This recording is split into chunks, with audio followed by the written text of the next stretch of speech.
Hi guys. Tonight we're setting sail into a breath of ice. You're standing barefoot on a deck glazed with frost, and your breath ghosts away into the black Atlantic night. The ship creaks, every plank stiff from cold, every rope strung tight like the strings of some cruel instrument. Somewhere to your left, the sea mutters in a language older than maps. You can feel the wind claw at your coat, and it's already clear you probably won't survive this. So, before you get comfortable, take a moment to like the video and subscribe, but only if you genuinely enjoy what I do here. And while you're at it, drop your location and local time in the comments. I love knowing where my little flotilla of night listeners is drifting from. Now, dim the lights. You lean against the rail. The moon above is a chipped coin, silver and cold. Around you, the ocean looks like black glass fractured by the ship's wake. The sound of it is hypnotic, a low rumble with occasional sighs, as though the world itself is breathing out warmth. Somewhere in the rigging, a pulley squeals, tired of the wind's abuse. You tuck your hands into your sleeves, but the air sneaks in anyway, sly and sharp. Your ship, no proud navy vessel, but a pirate brigantine, moves cautiously through the northern seas, its crew half frozen and half drunk. The captain has a red nose that shines like a beacon of bad decisions. The men curse quietly, words turning into tiny clouds. No one dares complain aloud. Superstition says the sea listens, and it loves irony. The cold isn't just a nuisance tonight. It's the kind of cold that makes wood groan like a living thing. You can hear it under your boots, tiny cracks whispering of rot and frostbite. Your toes, hidden beneath layers of wool that never fully dried, are losing feeling. There's a strange peace in that numbness, as if the body resigns to the elements faster than the mind. A historical fact flickers in your thoughts. In the 14th century, pirates and privateers ventured north into the Baltic and the Arctic routes, chasing trade ships heavy with furs, amber, and silver. They were outlaws but also accidental explorers, mapping waters so cold that breath froze in mid-air. Yet historians still argue whether most northern pirates were true sea bandits or just desperate merchants with flexible ethics. Out here, distinctions blur like horizon lines in fog. The moon dips lower, and the deck begins to glitter frozen spray, turning each plank into a jeweled trap. The helmsman hunches over the wheel, muttering a prayer from a language you don't recognize. His beard is stiff with ice, his eyelashes jeweled in frost. You can't tell if he's steering by star or by instinct. Both seem equally unreliable when clouds roll in from the east, grey and heavy as guilt. You step toward the bow, and the air changes. The smell of salt fades, replaced by something metallic like a forge gone cold. The sea ahead shimmers faintly, a ghostly sheet of thin ice forming and breaking in an endless dance. The noise is delicate, almost musical, a tinkle of brittle shards, the quietest possible chaos. The crew has a rhythm for this. They move slowly, scraping the deck with iron hooks to chip away frost. Every strike echoes through the hull, as if the ship has bones that ache. Somewhere below, in the cramped dark of the hold, someone coughs a wet, tired sound that the sea immediately swallows. You feel your own lungs tighten, the air burning like pepper. And yet, there's something beautiful about this misery. The world shrinks to sound and breath and survival. You notice the smell of tar, rope, and stale rum. You taste salt on your lips, salt from sweat, not sea. The horizon blurs into an endless smear of grey, and for a moment, you could be anywhere, in any century. A fringe tidbit lingers from old sailors' tales. They believed frost on the deck was the ghost of drowned men trying to climb back aboard. So every morning before the sun rose, the youngest cabin boy was sent to brush the ice away while muttering a half prayer, half insult. "Off with you, old bones. You've had your turn." You glance at the deck and half expect to see handprints forming in the frost. The ship groans again as if to remind you it's alive. You grip the railing, feel the rough salt crust under your palms. Your breath fogs the metal. It's oddly satisfying to see proof you still exist, that something in this frozen expanse responds to your body's warmth. The captain stomps past, boots clanging, fur collar rimed white. "Keep her steady," he growls to no one in particular. His voice is low, hoarse, full of secrets not worth keeping. You wonder how many winters he's survived like this, how many nights staring into an icy void, pretending the cold is just another adversary to plunder. The wind picks up, flapping the sails with violent grace. You duck instinctively, remembering that a loose rope can whip like a serpent. The smell of pitch rises as the seams of the ship strain against the cold. Someone starts humming below deck, a slow, droning tune that's part lullaby, part curse. It vibrates through the wood, turning the air into a low hum. You close your eyes. For a heartbeat, the world becomes just sound and rhythm. Creak, sigh, hum, breath. If you listen carefully, you can almost imagine the heartbeat of the ship itself. It's not romantic, it's survival disguised as music. Your mind drifts to an unanswerable question. Why did they keep going? They could have turned south, found warmth, found safety. But no, they kept pressing north, toward fog and frost and myth.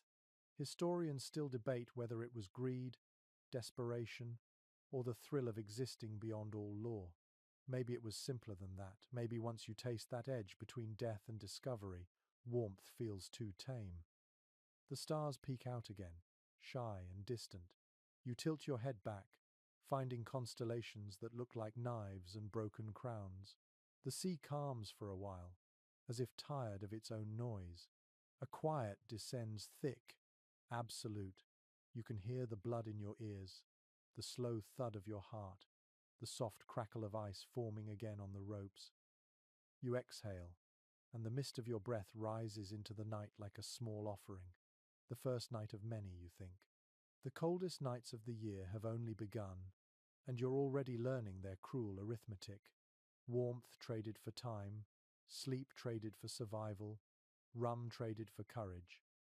Above you, the moon hangs like a pale coin that no one can spend. The deck glitters again, and the ship, your strange wooden world, drifts deeper into winter. You wake to the sound of a rope snapping. It cracks like a whip somewhere above you, and for a heartbeat, you forget where you are. Then the cold reminds you. Your back aches from the deck's planks, and your breath has turned into a mist so thick it feels like you could scoop it up in your hands. You pull your coat tighter. It smells of smoke, salt, and old blood. The fabric is stiff from salt water and frozen in patches, but it is all you have. You glance down at yourself, at the strange collection of garments layered across your body. Nothing matches, nothing fits, but every scrap has a story. Around you, other pirates stir, wrapped in their own patchwork armor. Layers of stolen cloth, faded silks from captured merchant ships, pieces of fur ripped from some unlucky fox or rat. One man wears a woman's shawl under his coat, bright red once, now a dull brown. Another has tied scraps of sailcloth around his knees. Nothing is wasted here, not even dignity. You remember that in the 15th century, most pirate crews had no uniform. They wore what they could take or trade. In the freezing north, that meant layers upon layers until movement became a slow, clumsy effort. Historians believe pirates stole not only gold and rum, but wool and felt from ships bound for colder ports. They dressed like scavengers, and somehow, that patchwork of desperation became their identity. You run a hand over the sleeve of your coat. Beneath the outer wool, you can feel something rougher, heavier. It is animal hide, stiff with grease. You remember the trick an older sailor told you. Rub the hides with tallow, the same stuff used for lamps.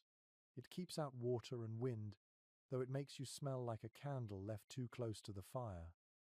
You shift your feet, hearing the crunch of frost under your boots. One man nearby curses softly as he tries to pull on his frozen gloves. The sound of fabric tearing follows. No one laughs. You all know the rule.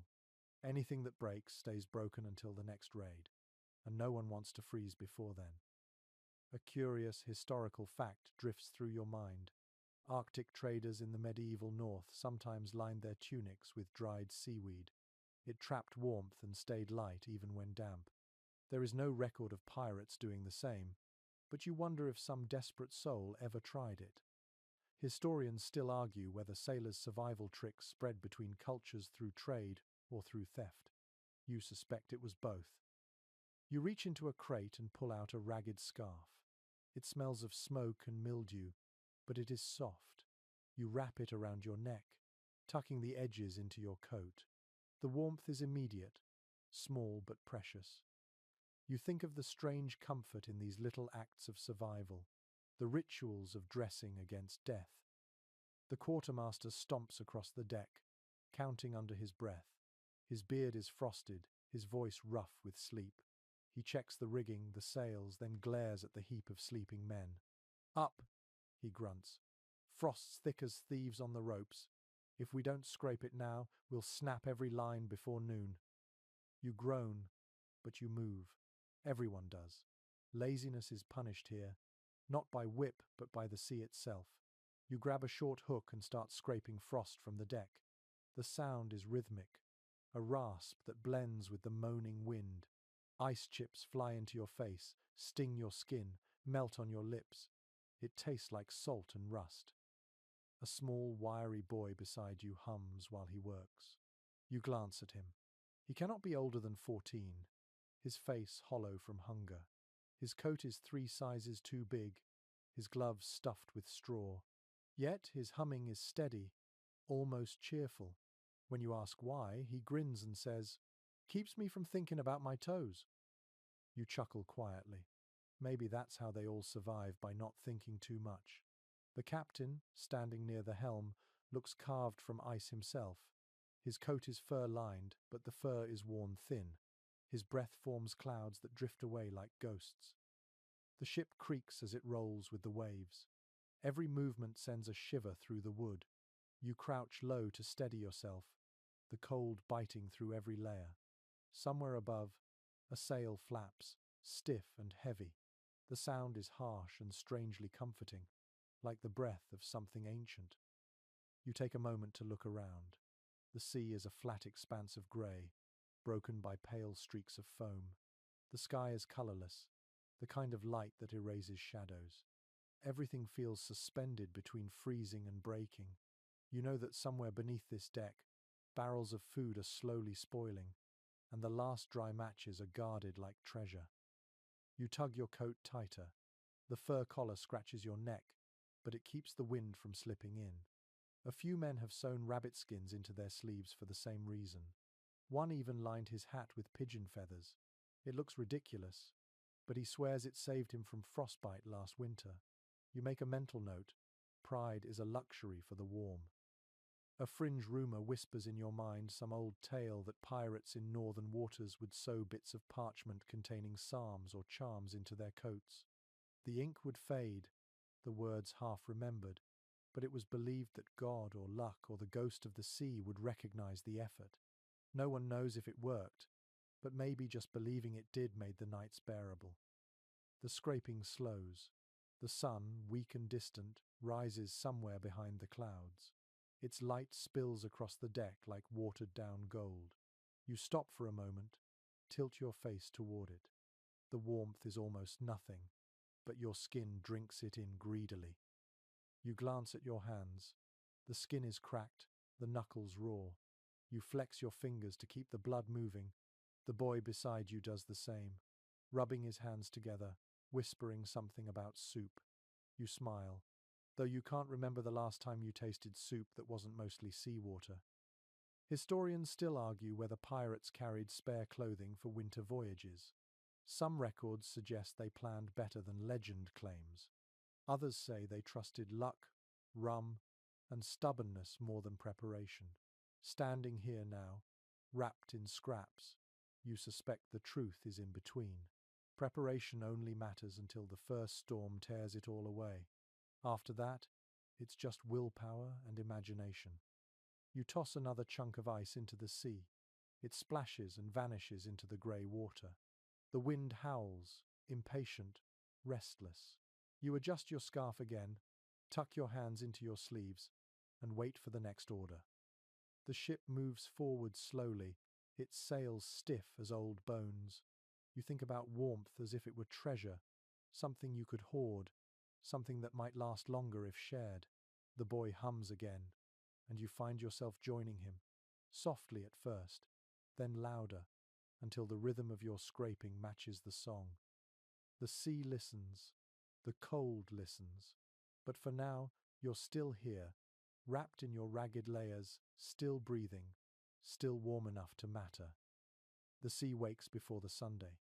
You hear it in the hiss of the wind, in the restless tap of ice against the hull. You rise, joints stiff, feeling like part of the ship's frozen skeleton. The cold doesn't wait for permission. It moves straight through fabric, through flesh, until it finds bone. You drag yourself toward the galley, hoping for warmth, even if it's only the illusion of it. Inside, the air is thick with smoke from an oil lamp that burns weakly, the flames small and blue. Around it, a few men hover like moths afraid of getting too close. The cook is muttering as he stirs something that smells of salt and despair. Fire is forbidden on deck. Everyone knows that rule. Too much risk, too much dry timber waiting to catch. Even below, flames are kept small, barely alive. And yet, without heat, you would freeze long before the next port. So the crew invents warmth in other ways. According to logs from Baltic trade ships, mariners once warmed stones near the galley fire and carried them in cloth bundles against their chests. You try the same now, wrapping one in a scrap of sailcloth. It burns your palms at first, but soon it cools into comfort. The warmth seeps into your skin, a secret ember against the void. You watch a man across the room press his hands against another's back, both of them silent. It looks like prayer, but it's survival, body heat shared without shame. A strange intimacy, stripped of meaning except for life. Sailors understood this before medicine ever did. Warmth is a currency, and hoarding it can kill. There's an odd bit of sailor's lore that flits through your mind. Some crews used to rub whale oil onto their skin to trap heat. It worked, they said, but it made the body reek for days. The oil clung to every pore, making the men slick and shining like the creatures they hunted. Some claimed it fooled frostbite itself, as if the sea couldn't hurt one of its own. No one truly agrees on where that practice began. Some scholars say it came from Basque whalers who worked in northern waters. Others think it was a stolen trick from Arctic traders. The record is blurred by time and ego. What matters now is that the idea lingers, and you can smell the truth of it, even hear the faint, sweet rot of oil soaked into cloth. A shout echoes from above deck. Someone has spotted a patch of sunlight breaking through the clouds. It's not much, just a pale ribbon of light, but the reaction is instant. Men stumble toward the ladder, mugs still in hand, eager to catch even the smallest flicker of warmth. You follow, clutching your stone. The sky looks less cruel now, streaked with faint gold. You hold your face up to it and feel the warmth, thin as silk. For a moment, you close your eyes. The sea stretches around you, grey-green and restless, the kind of vastness that can swallow hope whole. A detail from an old journal surfaces in your thoughts. Medieval seafarers sometimes slept with hot sand sealed inside leather pouches.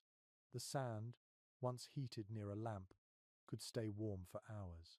No one on your ship has that luxury now, but you imagine the comfort of it, the faint smell of burnt leather, the steady warmth like a sleeping animal beside you. You look down at your hands again, the skin pink and raw from the cold. The warm stone has lost most of its heat, but you keep holding it anyway. It's less about temperature now, more about memory. The feeling of being warmed once is enough to trick the mind for a while. The boy from before is nearby, crouched beside a coil of rope. He's cupping his hands over his mouth, breathing into them as if to catch his own heat. He looks up when you approach. "Think it'll snow?" he asks. His voice trembles, not from fear, but from chill. You glance at the sky, the low belly of cloud rolling toward you. "If we're lucky," you say, and he laughs. You remember reading that on some voyages, sailors used to sleep in groups of 3, pressed together under shared blankets. They called it bundling, And it wasn't affection, it was physics. Every breath, every heartbeat, every twitch of muscle was a tiny rebellion against the frost. You glance at the men huddled near the mast now and see the same principle at work. Warmth by proximity, dignity optional. A wave slaps the side of the ship, spraying mist across your face. It freezes before you can wipe it away, leaving tiny shards clinging to your eyelashes. You blink and see the world in fragments, light broken into crystal. The cook calls from below, offering what he calls breakfast. You climb back down, ducking under the low beams. The stew he serves is thin but hot, and steam curls up in gentle spirals. You drink straight from the cup, letting the heat burn your tongue. It's worth it. While you eat, someone starts telling a story. It's about a pirate who survived an entire winter trapped in ice near Iceland by sleeping beneath the ship's cannon, using the iron's stored heat to keep alive. Some believe it, others scoff. There's no record to prove it, but it sounds like something desperate men would do. One of the older sailors interrupts, his voice rough as gravel. Iron remembers fire, he says. Hold to it long enough, it gives a bit back. You look at the nearest cannon, black and cold. Maybe he's right. Maybe warmth isn't just in fire, but in what's endured it.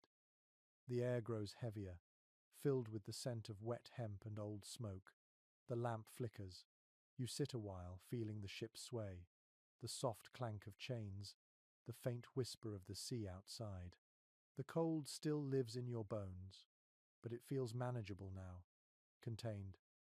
You think about how humans are strange creatures, finding warmth in stones, iron, breath, and stories. Maybe that's why pirates survived what they did. Not through skill or luck, but through the stubborn art of pretending comfort existed until it did. You press the cooling stone to your chest again. Hold it there until you feel your heart beat. It's slow, steady, a reminder that you're still more alive than the cold wants you to be. The sea sighs, the lamp sputters, and you let your eyes drift closed, imagining a world where warmth is not borrowed but endless. You wake again before dawn, the deck groaning softly underfoot. The sea has quieted, but the cold has not. You can see it in the faint shimmer along the railings, in the way your breath leaves trails that linger in the dark. Someone nearby coughs, and the sound is dry as driftwood. You reach for your cup, find it frozen solid. The thin crust of ice cracks beneath your thumb. Rum is the next refuge. It always is. You find the barrel near the galley, its lid slick with frost. The quartermaster gives you a nod, not friendly, but permission enough. You take a gulp, and it burns all the way down. A brief, cruel warmth that feels almost holy. Around you, others do the same. Seafarers of the 16th century often treated rum as medicine. Ship logs show captains rationing it carefully at first, then abandoning restraint as the nights stretched longer. A measure for courage, a measure for comfort, and eventually a measure to forget. Some even mixed it with warm seawater to trick the mind into thinking it was soup. The first sip floods your body with fire. You shiver, not from cold but from the shock of it. The warmth climbs your throat, blooms behind your eyes, makes the world tilt slightly softer. For a few heartbeats you feel untouchable. Then it fades. The trick of rum is that it never truly warms. It only convinces you that it does. A sailor beside you wipes his mouth with the back of his hand. Drinks like fire, he says. His lips are cracked, his nose bleeding faintly. You both laugh anyway. The sound feels like rebellion, thin and foolish, but it keeps the dark from growing larger. Old maritime accounts mention something peculiar. Sailors believed strong drink could chase away spirits that brought frostbite. They called it the demon's sweat, the only thing wicked enough to drive colder demons out. It is an idea half born of science and half of magic, but at sea the two are never far apart. You remember a story told last night. A pirate ship caught in ice near Norway, the crew too drunk to feel their toes freeze. By morning, 3 men were gone, their faces peaceful as statues. The captain ordered their rum ration poured overboard as tribute. But by evening, someone had fished the barrel back out. No one wastes comfort, not even for ghosts. Your head hums now, pleasantly heavy. You watch the men around you turn red-faced and loud. Some sing, some curse, some simply stare into nothing. The cook drums on a pot with a spoon, the sound a clumsy heartbeat. It echoes off the wood, off the sea, off your ribs. Then comes the quiet part, the aftermath. Rum brings courage, but it steals warmth faster than the wind. Your hands begin to shake. Your breath feels colder than before. The illusion fades, and you are left hollow, your insides colder for having remembered heat. You recall something from an old sailor's diary. It said, "Rum keeps a man from feeling the storm, but it never stops the storm from feeling him." A grim bit of wisdom scratched in fading ink. No one knows who wrote it, but the truth is obvious. You sip again anyway. The boy with the straw-stuffed gloves sits nearby, sipping from his tin cup. "You ever think it's worth it?" he asks quietly. You look at him, the rawness in his face. "Worth what?" "The sea," he says. "The cold, the hunger, the ghosts." You take another drink, then hand him the cup. "Only when it tries to kill you," you say. He nods, as if that makes perfect sense. A curious superstition comes to mind. Some crews used to toast with their cups facing downward, so the spirits in the sea could not climb inside the drink. Others knocked twice on the deck after swallowing, a small salute to whatever god might be listening. You watch a few men do it now, knuckles rapping the wood like distant thunder. Above, the sky turns pale. The first light of morning filters through mist, turning every droplet into pearl. It should feel hopeful, but it only reveals how empty the world is. The horizon is a straight line of grey, the same directionless path you've been following for weeks. The quartermaster growls something about discipline and strides off. You and the others pretend not to hear. The rum's warmth has settled into a kind of peace. For a moment, you feel almost human again. Researchers today still puzzle over how pirates balance their dependence on alcohol with survival. Too much, and they'd freeze. Too little, and morale would collapse. The balance must have been delicate, more art than science. Perhaps that was their greatest skill, not swordplay or navigation, but knowing exactly how drunk to be to keep despair from biting deeper. You step outside again, the cold slapping you awake. The sea has turned glassy, reflecting the faint light like tarnished silver. You walk toward the bow, the rum still humming faintly in your veins. Every sound is sharper now. The groan of rope, the slap of water, the sigh of a tired sail. Your breath forms clouds again, softer this time. You look down at the water and see your reflection blur with each ripple. You look half alive, half statue. For all the tricks of warmth, you know the truth. The cold is winning, slowly, patiently. Still, you smile. Maybe that's the real secret, the one no historian can measure. Survival out here isn't just about heat or rations or rum. It's about pretending to enjoy the taste of the thing that's killing you, long enough for the sun to rise again. The sea shifts, the ship groans, and you brace yourself against the rail, watching the horizon bleed faint pink. Another day begins, another chance to fool the cold into thinking you belong here. The wind howls louder tonight, low and constant, like the ocean whispering in its sleep. You move carefully along the deck, one hand on the railing slick with frost. Every step feels deliberate, every breath sharp. The cold has settled into everything now. Wood, iron, skin, thought. You stop beside a cannon, its barrel glistening with a thin sheet of ice. Someone has tied a scrap of wool around its base, a futile gesture against the chill. But you remember why. The cannons hold warmth longer than the air. They drink in the heat of the day and give it back at night, slow and steady, like an old friend reluctant to let go. Logs from Tudor-era privateers describe sailors sleeping between the guns, huddled in the narrow space where iron met timber. The metal still held traces of warmth, and the walls blocked the wind. It was not comfort, but it was survival. You settle beside one now, pressing your back against the barrel.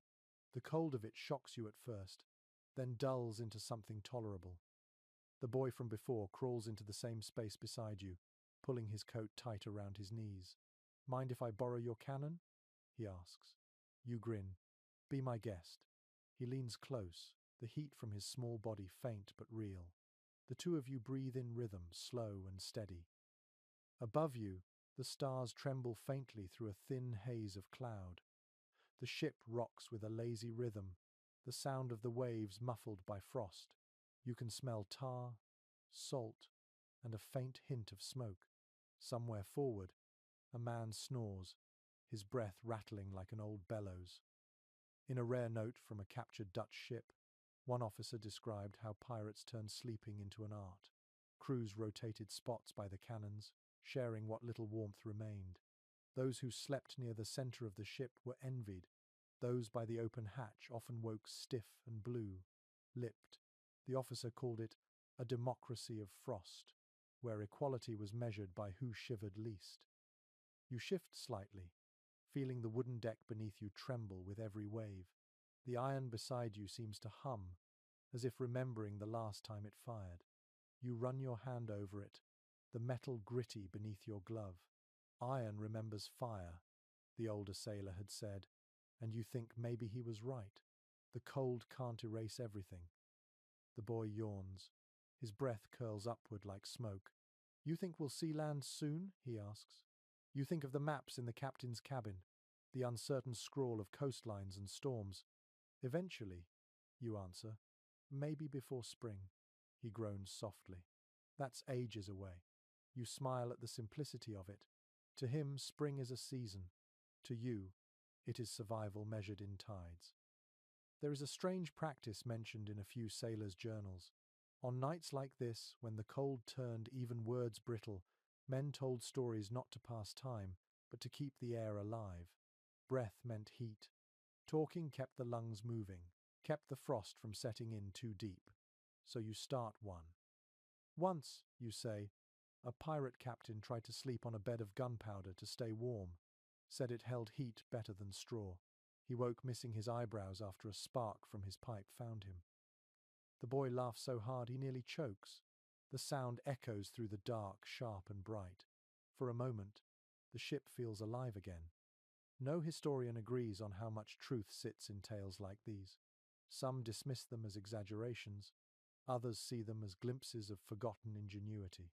Whatever the case, it is clear that pirates were masters of making the impossible barely survivable. Every tool, every superstition, every laugh was another layer of insulation. You rest your head against the cannon. The metal vibrates slightly as the ship rolls. The boy drifts off beside you, his breath steady. You feel the same pull, the strange rhythm of half-sleep that comes from exhaustion and motion. But the sea never sleeps quietly. A sudden crack startles you, the sound of ice breaking under the hull, sharp and close. The deck shudders. Men shout above, boots hammering across the wood. You sit up, heart thudding. The cold air rushes into your lungs, biting hard. "Just ice!" someone yells. The noise fades. The tension slowly unwinds. You sink back down, your pulse still racing. The cannon at your back feels warmer now. Or maybe that's just relief pretending to be heat. You think about how fragile life is here, balanced on timbers and frost. The smallest mistake, the faintest flame, the wrong gust of wind, and the sea takes everything. Yet you keep sailing. Perhaps it's because danger, when it never stops, becomes background noise. A few feet away, a sailor mumbles in his sleep. His words are nonsense, fragments of a dream. Port wine, warm hands, no wind. You envy him. You remember what warmth felt like before it became a memory. The boy shifts, muttering something about his mother's stew. You glance down at him, wondering what she'd think if she could see him now. A thin, frost-bitten shadow sleeping beside a cannon in the middle of nowhere. You pull your coat over him a little more, pretending you don't care as much as you do. Somewhere above, the lookout sneezes, and the sound echoes like a gunshot. The sky has turned a soft grey, dawn again, or something close to it. You feel the first tremors of light creeping through the mist. It's not much, but it's enough to remind you that time still moves, even when everything else feels frozen. The cannon at your back has cooled completely now, hard and indifferent. You stand slowly, legs stiff, and look out over the deck. The frost glitters faintly in the pale light. You can see your own footprints where you walked hours ago, already half filled by a new layer of ice. For all the misery, you find yourself smiling. There's a strange pride in having made it through another night. Maybe that's why they kept going. Not for plunder or glory, but for mornings like this, when the ship is still afloat, the crew still breathing, and the sea, for now, still merciful. You stretch, joints popping softly. The cold rushes back into your lungs, sharp and real. You take one last look at the sleeping boy, then turn toward the faint glow of the galley's lamp. The day begins again, and with it, another battle against the cold. Morning comes in shades of iron. The sky is dull and heavy, and the sea looks like molten metal cooled too quickly. The air is sharp enough to sting your teeth. You flex your hands and feel nothing but ache. The ropes are stiff today, brittle as frozen vines. Each one creaks when touched, coated in a thin glaze of ice that turns every knot into a weapon. You pick one up and immediately drop it, shaking your fingers. The frost bites through your gloves. Around you, the deck comes alive with motion. Sailors mutter under their breath clouds mingling in the air like ghosts. The work must go on, always, frozen or not. The sails need adjusting, the masts need scraping, and no one wants to explain to the captain why the rigging has cracked like old bone. Maritime records from the Hanseatic routes describe sailors boiling oil and rubbing it into ropes to keep them flexible in winter. You can smell something similar now, a mixture of grease and tar bubbling in a pot by the galley door. The odor is thick, oily, and sour, but everyone knows it's worth it. The ropes will hold longer, and the men will coat their hands with what's left. You join the line, waiting for a turn. The quartermaster dips his fingers into the hot mixture and wipes them across his palms. Steam rises, carrying the smell of old leather and salt. When your turn comes, you hesitate only for a second before plunging your hands in. The pain is sharp but fleeting, replaced by the strange comfort of oily warmth. It clings to your skin, sealing in whatever heat you still possess. A curious entry from an old ship's log comes to mind. It mentions sailors using their own urine to thaw frozen rope. It sounds disgusting, but necessity erases pride faster than hunger. You watch two men nearby arguing over a frozen pulley, then one laughs and spits on it. The other shrugs, mutters something about superstition, and they keep working. You wrap the treated rope around your arm and begin to pull. The fibers groan, resisting, then loosen with a soft crack. Bits of frost scatter into the air like dust. The sound is strangely satisfying. The rhythm of work begins to warm you, your muscles moving faster than thought. The boy from before joins you, his face pink from cold, his gloves patched again with new pieces of fabric. He grins. "Better than sleeping," he says. You laugh softly. "Barely." Together you haul a length of rigging toward the mast, your boots sliding on the slick deck. The wind whips at your coat, tugging it open. You taste salt and ice on your lips. An account from a Venetian chronicler noted that sailors often sang while handling frozen rigging, not for joy, but to keep rhythm and blood flowing. You hear the same here. Low humming, occasional bursts of laughter, curses that sound almost musical. The ship becomes a choir of exhaustion and defiance. The boy's hands start to tremble halfway through the task. You take over, watching him flex his fingers and blow on them. His breath rises like smoke. "They're going numb," he mutters. "Keep moving," you tell him. "That's all there is."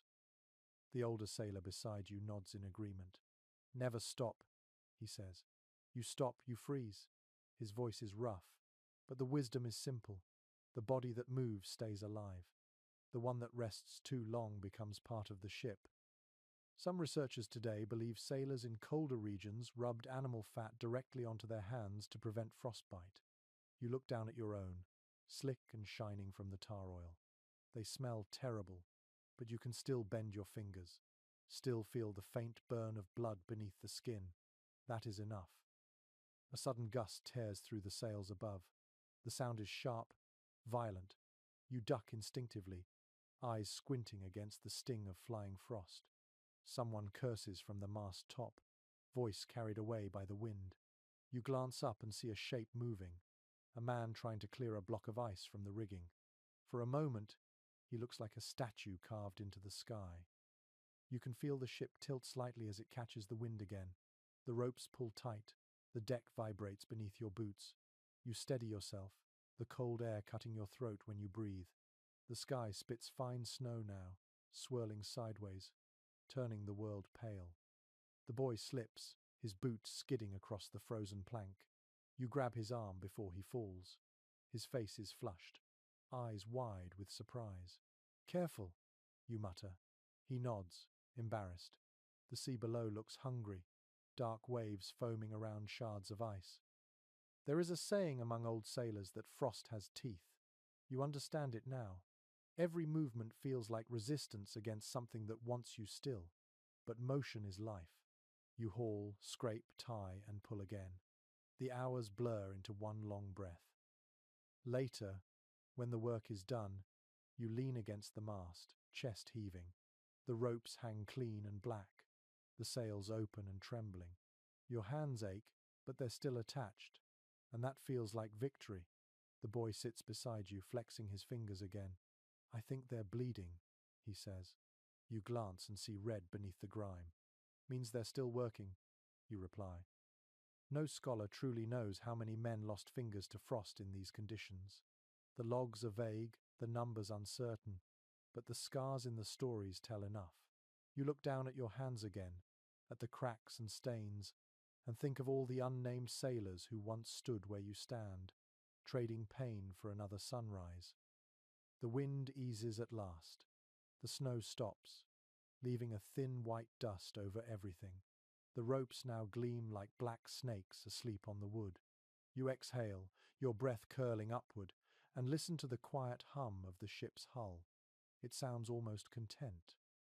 You stretch your arms and watch the horizon lighten just a little.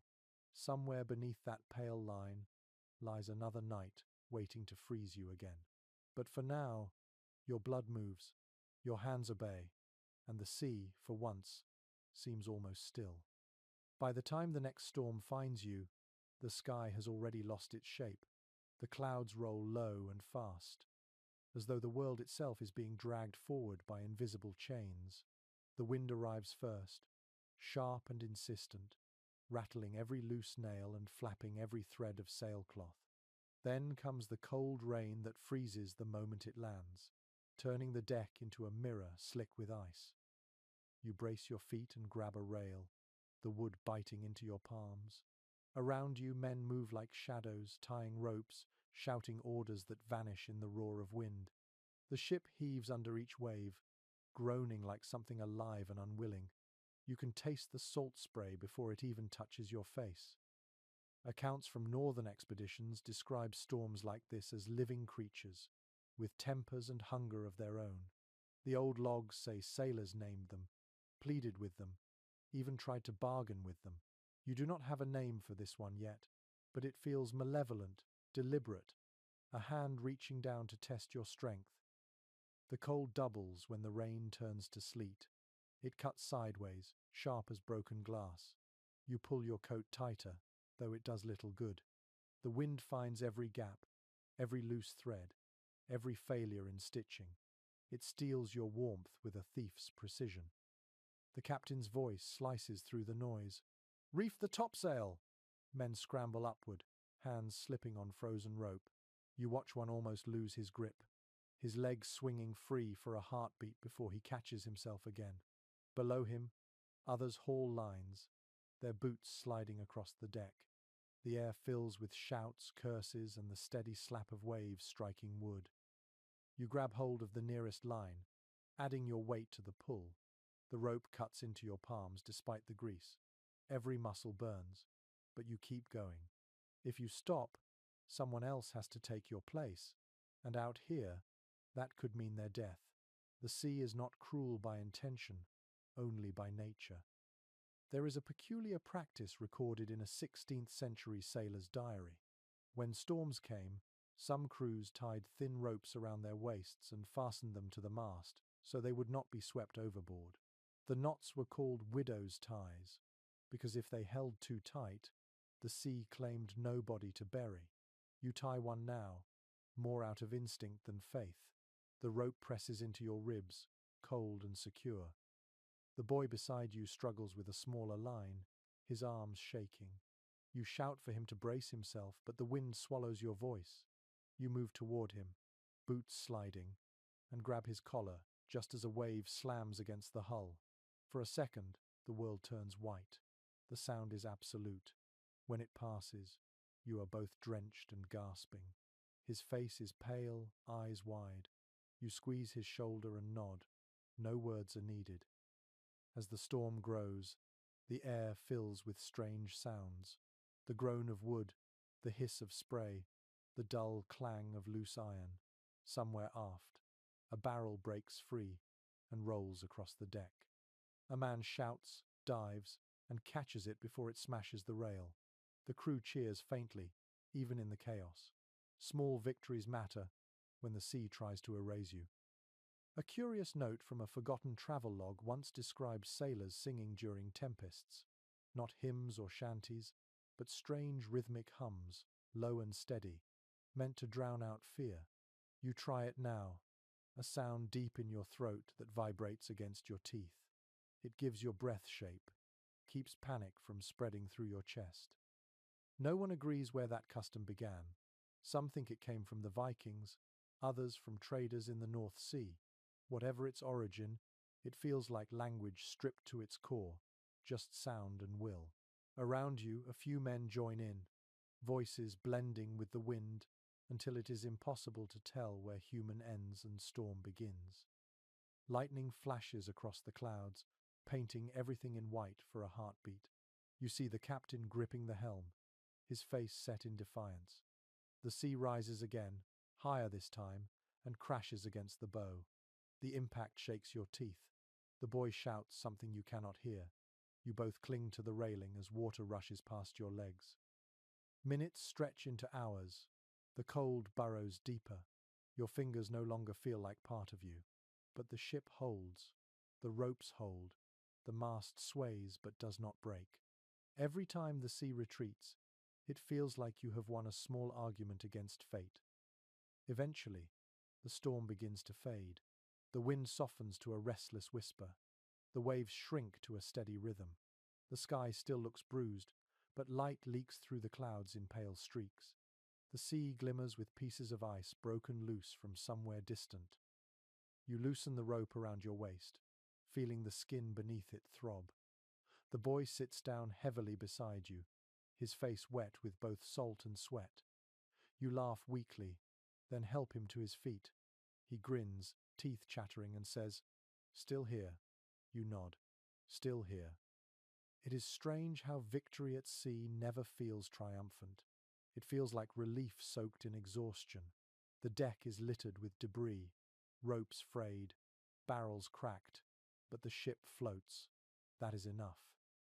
One old captain once wrote that storms at sea were like arguments with God. Sometimes you shouted, sometimes you begged, sometimes you just waited for the silence afterward. You understand him now. The silence after is its own kind of prayer. The men move slowly now, checking damage, repairing lines, tending to bruised hands. You help where you can, though your arms feel heavy as lead. The boy finds a piece of cloth and wipes the frost from his face. The gesture feels almost ceremonial, a washing away of terror. You look out at the horizon, the grey curve of water stretching endlessly. The storm has passed, but its echo remains in the sky, in the trembling of your muscles, in the taste of salt that will not fade. For a fleeting moment, the sea looks calm, almost kind, but you know better. It never forgives. It only forgets until next time. You close your eyes, breathe deeply, and let the air fill your lungs again. The world is cold, but it is still turning. You are still aboard. That is what survival looks like tonight. When the storm finally fades, the world feels hushed and raw. The deck is a field of glassy frost, the sails drooping under their own weight. You breathe deeply, and the air stings your lungs like needles. The crew moves slowly now, more out of exhaustion than caution. The night has left its mark on everyone. You lean against the rail, staring at the faint smoke of your breath curling into the dawn. The sea is calm for once, and in the stillness you begin to notice your own breathing. It rises and falls with the same rhythm as the ship. Each exhale turns to mist. Each inhale feels like a gift wrestled from the cold. Records from early Scandinavian voyages mention that sailors sometimes practice slow, measured breathing to keep the blood from chilling. They learned it from monks who traveled with them, men who claimed that the rhythm of the lungs could quiet pain. You try it now, drawing air in through your nose and letting it go in a long whisper. It helps. The world feels less violent when you can hear your own heartbeat. A sailor nearby mimics you, puffing out tiny clouds and grinning. "If I breathe like that, will my fingers grow back?" he asks. You smile faintly. "Maybe," you say, "if you keep at it for 20 years. He laughs, though it sounds more like coughing. The habit spreads across the deck. Men begin to breathe in sync, the sound like the tide coming and going. It's strange, almost sacred, to feel the crew moving together in silence. For a few minutes, the ship itself seems to inhale with you, its old planks creaking softly with each swell of the sea. A curious detail from a Norse chronicle claims that sailors used the fog of their own breath to measure life on winter voyages. The thicker the mist, the warmer the body. When it faded too thin, it was time to move, to work, to prove to the sea that they were still awake. You watch the mist rise now, white and steady, proof that your heart hasn't surrendered. Someone begins humming a slow tune. You recognize it from the night before, a melody half lullaby, half lament. It carries easily in the cold air, soft but unbroken. The sound mingles with the breathing, creating a rhythm that feels both human and eternal. The boy sits nearby, legs pulled up under his coat. He watches the fog drift above the rail and says, "Looks like ghosts leaving." You nod. Maybe they are. The ones that didn't make it. He doesn't flinch at that. The sea teaches its truths early. Researchers have found references to breathing rituals in many maritime cultures, though none agree where they began. Some think they were practical, a way to warm the body. Others argue they were spiritual, a means of sharing rhythm with the world itself. You suspect both are true. The line between the physical and the sacred blurs easily at sea. The sun climbs slowly, spilling weak light across the ship. You close your eyes and turn your face toward it. The warmth is almost nothing, but your skin drinks it like water. You hold your breath for a moment, savoring the contrast, then exhale a long, smoky sigh. The boy mimics you again. "Feels good," he murmurs. You nod. "Keep it steady," you say. The body listens when the mind does. Below deck, someone sneezes, and laughter follows. It's a rare sound, brittle but real. Even laughter has texture in this cold. It feels like warmth pressed into the air. You glance up at the sails, stiff with frost but still catching wind. The ship moves forward again, slowly but surely. The rhythm of breath continues, a quiet pulse against the endless grey. A peculiar superstition comes to you from an old sailor's story. He claimed that if a man could see his breath and count it 300 times without stopping, he would live through any storm. No one believed him, of course, but many tried. You think of that now and smile. Maybe every superstition is just an old survival trick wrapped in poetry. You keep breathing, counting quietly to yourself. The air moves in and out, your shoulders rising, your chest expanding. The sea remains calm. For the first time in days, the horizon looks almost gentle. The captain steps out of his cabin, his face pale but steady. He looks around, nodding slightly at the sight of his crew alive and upright.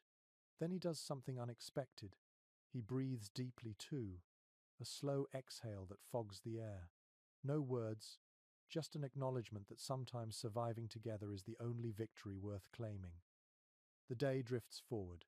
The sun gains strength, and droplets begin to form on the ropes where frost melts. You can smell salt again, not just cold. The sound of the waves returns to something familiar, something almost kind. You lean back against the rail and close your eyes. The ship creaks, the wind hums, and your breath continues its quiet rhythm. The sea may take everything else, but for now, it moves in time with you. The calm never lasts long at sea. By the time twilight bleeds across the horizon, the cold has crept back with quiet authority. You can see it forming on the barrels, on the ropes, on the beards of the sleeping crew. But tonight, something else catches your attention. A faint crackling sound coming from below. The hold. You make your way down the narrow ladder, the wood slick under your boots. The air grows thick as you descend, heavy with the smell of damp timber and old grain. It is dark enough that you must feel your way forward, one hand brushing against the rough walls. The noise grows louder, the faint, brittle popping of ice. You find it near the barrels of water and salted meat. The liquid inside has begun to freeze. The top of one barrel is split open where the ice has expanded. You stare at it for a moment, realizing what that means. No water means no survival. The sea might surround you, but none of it is drinkable. A few of the older men are already gathered there, faces drawn and tired. One of them curses softly. "We'll have to melt it," he says. "But how?" Another shakes his head. "We can't light a fire down here." They all know the rule. Flames and ships are mortal enemies.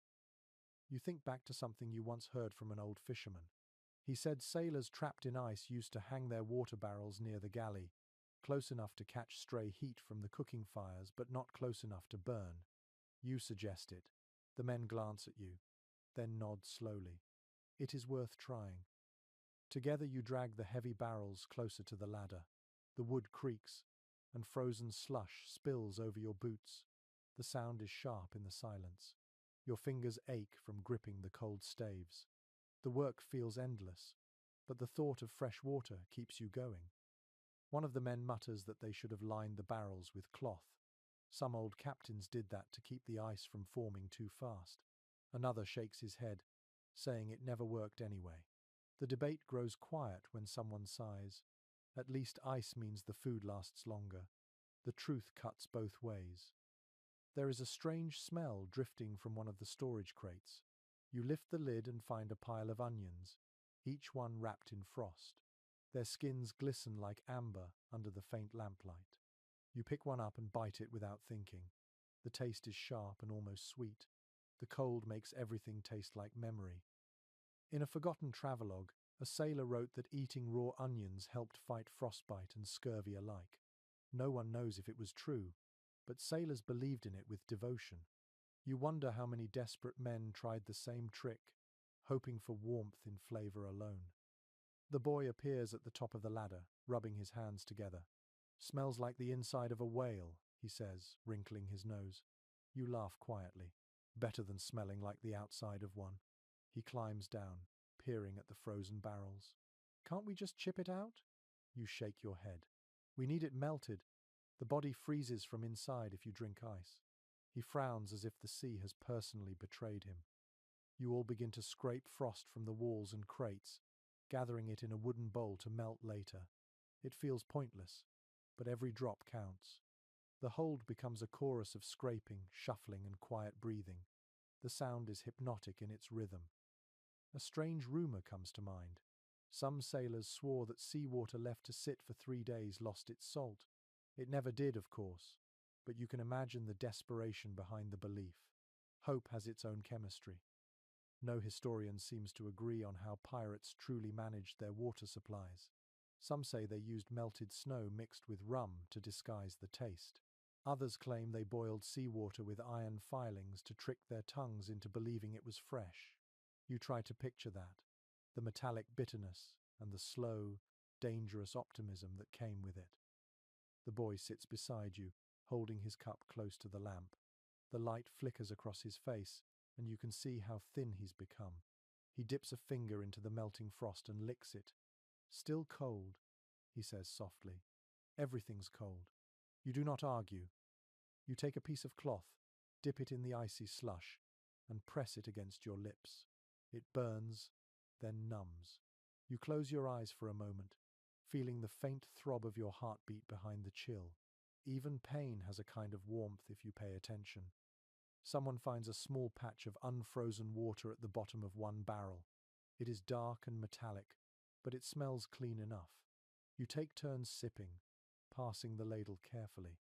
When it reaches you, the taste is faintly bitter, like copper and salt. Still, it feels alive. You swallow slowly, savoring each drop. The air below deck grows heavy. The lamp flickers, casting shadows that stretch and bend. You can hear the ship's timbers moaning with the cold, the faint drip of melting ice echoing like a heartbeat. It feels ancient down here, like being inside the ribs of a sleeping creature. The boy leans back, eyes half closed. "Do you ever think the sea wants us gone?" he asks quietly. You stare at him, unsure how to answer. After a moment you say, "No, the sea doesn't want anything. It just is." He nods, as if that makes it worse. When you climb back to the deck, the air feels fresher but no warmer.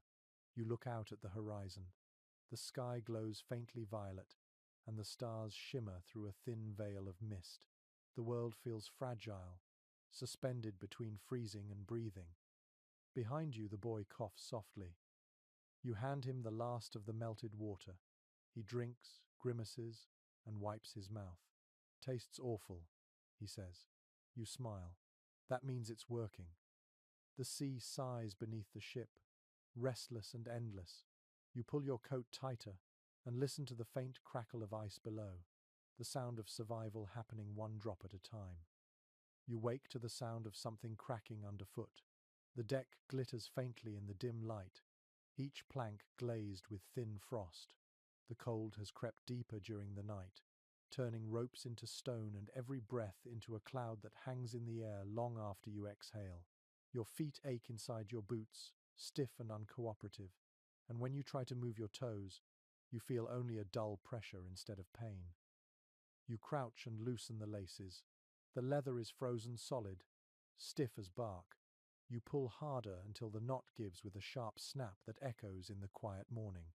When you slide your foot free, it feels as though you've removed part of yourself. The air bites instantly at the damp wool of your socks.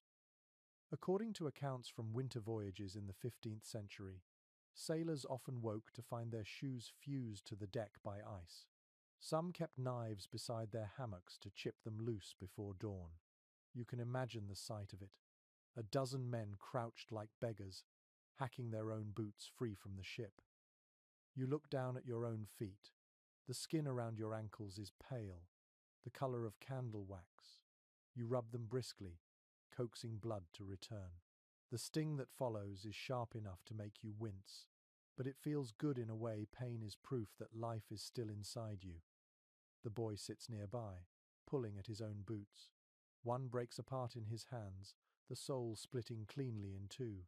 He stares at it for a moment, then shrugs with the kind of indifference only exhaustion can teach. "Guess I'll go barefoot," he says. You shake your head. "You'll lose your toes before noon."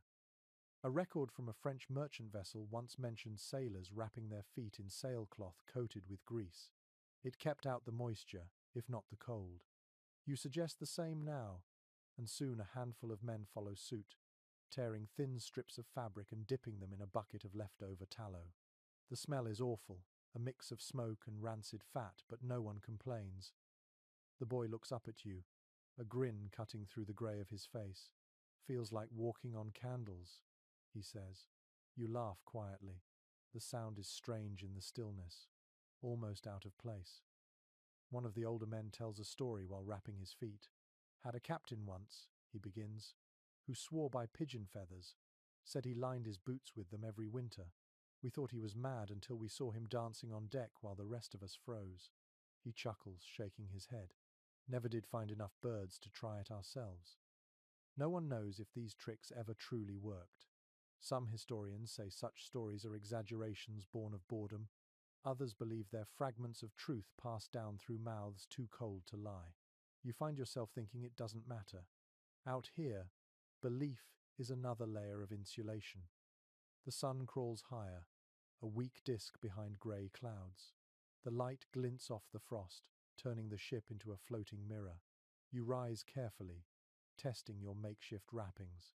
The cloth squeaks faintly with each step, but your feet no longer feel like ice.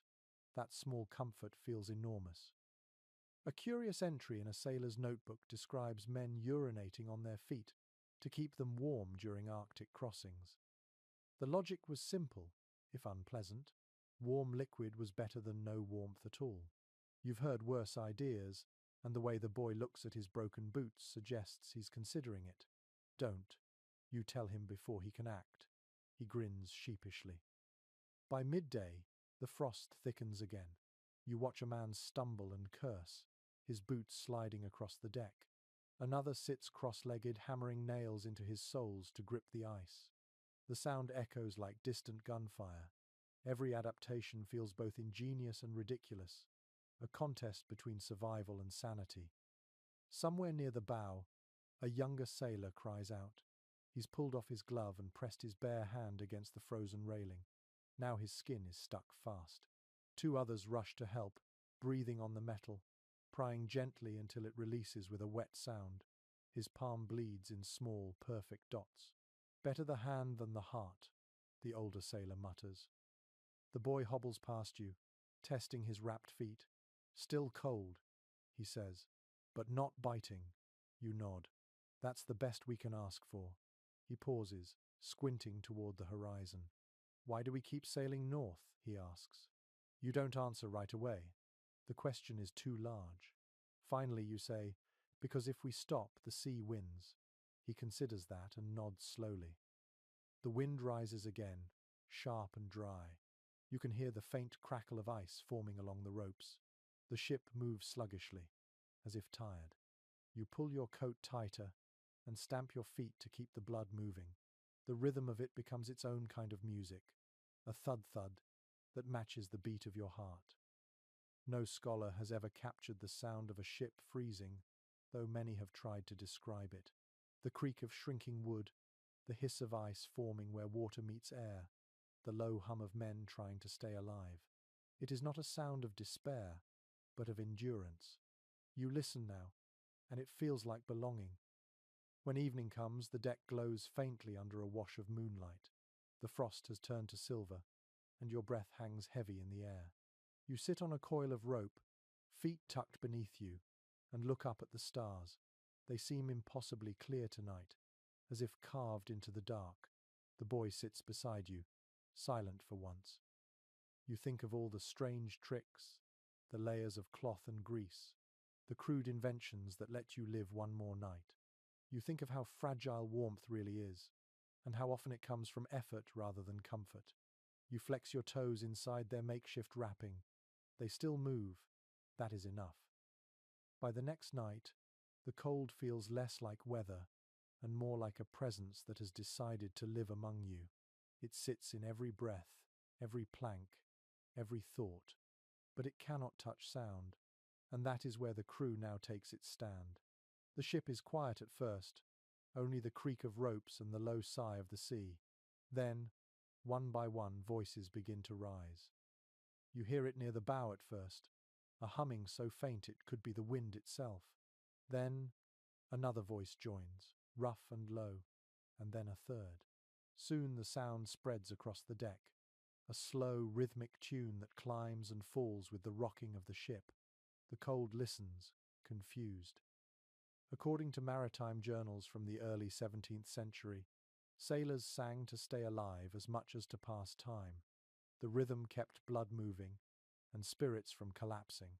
The songs were not grand ballads of heroism, but small, practical things. Timing for ropes, breath for endurance, rhythm for survival. The boy is the first among you to start words instead of hums. His voice cracks, thin but determined. The tune is nonsense. A string of lines about the sea's hunger and a pot of stew that never boiled. The men laugh softly but join in anyway, their voices rising in uneven harmony. The sound warms the air. One of the older sailors slaps his knee and adds a deep counterbeat, tapping wood with frozen fingers. Another whistles between missing teeth. The melody is crooked, but that's its charm. The song is not meant to be pretty. It is meant to remind you that life is still loud enough to answer the wind. A curious note in a Portuguese sea log describes how crews sometimes matched their songs to the rhythm of their rowing or deck work. It kept them from losing pace and helped them forget the weight of labor. Even now, without oars to pull, you feel that instinct rising. The stomping of boots, the clatter of tools, the creak of timber, they all become part of the same music. The captain appears from his cabin, squinting through the darkness. At first he looks ready to bark orders, but then something in his expression softens. He listens. For a fleeting second, his mouth twitches into a smile before he turns away again. It is permission enough. The sea itself seems to quiet.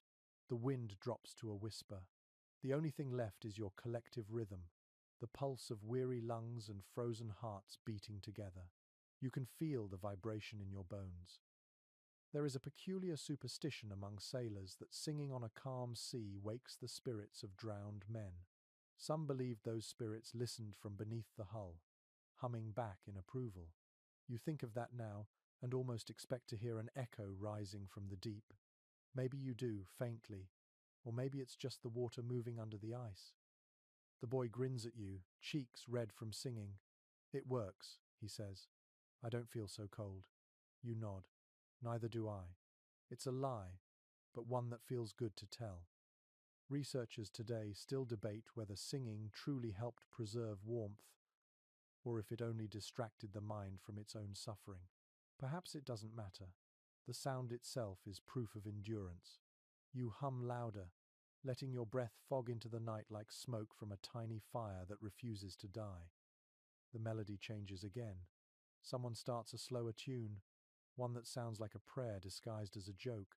The lyrics twist through absurdity. A chicken that learns to swim, a barrel of rum that talks back, a sun that owes rent to the moon. You can't help but laugh, your voice mingling with the others. The laughter feels fragile but fierce. As the song grows, your body begins to remember what warmth feels like. The rhythm of breath, the flex of muscles, the soft vibration in your chest, it is enough to trick the senses into believing in heat. The air no longer feels like knives, just needles. The pain becomes manageable. The stars above glitter coldly, untouched by your defiance. You keep singing anyway. The sound travels out across the sea, carried by the wind, swallowed by distance. Somewhere far away, another crew might be doing the same, their notes crossing yours like invisible ropes. The boy's voice finally gives out. He coughs, grinning, then leans back against a coil of rope. "Do you think they hear us?" he asks quietly. "The dead ones." You glance at the dark waves, the faint gleam of ice drifting past. "Maybe," you say. "Maybe they like the company." The ship keeps rocking gently, and one by one the voices fade, until only the hum remains. Then that too disappears, leaving behind a silence that feels different now, less lonely, more earned. The air smells of salt and tar, and the faint sweetness of breath that still holds warmth. You stay a while longer, staring out over the calm water. The cold is still there, but something has shifted. The sound of life, once released, never truly leaves. It lingers in the air like the memory of fire. The sea is calm again, too calm, the kind of quiet that makes even breathing feel like a disruption. You lean on the rail and watch the pale horizon blur into the grey sky. The air tastes of salt and iron, and behind you, the crew moves with sluggish patience. The storm may be over, but the cold has left a restlessness that sits heavy on every shoulder. By now, tempers have grown thin. A single wrong word can spark an argument, and the cold amplifies every irritation. Two sailors quarrel over a coil of rope, their voices low but sharp. Another curses the cook for serving soup too thin. The sound of anger feels almost comforting. It reminds you that life still stirs among the frost. Records from privateer ships mention that winter voyages often bred mutiny as surely as hunger. Frozen fingers and sleepless nights were enough to turn loyalty brittle. Captains knew this, and rationed not only food but also patience. You can sense it in the air now, the unspoken tension that creaks louder than the timbers. The captain emerges from his cabin, wrapped in a fur-lined coat that has seen better years. His eyes move over the crew like a blade. No one meets his gaze for long. You realize leadership out here is not about power. It is about endurance, about convincing everyone that tomorrow is still worth chasing. The boy whispers beside you. He's been quiet lately. You nod. He's counting how many of us will make it through. The boy frowns, unsure if you are joking. You aren't. A note from an old admiral's logbook claims that discipline on frozen seas depended more on belief than fear. When faith in command thawed, mutiny was a storm waiting for wind. You can feel that wind now, faint but rising. The crew whispers more often, their glances longer.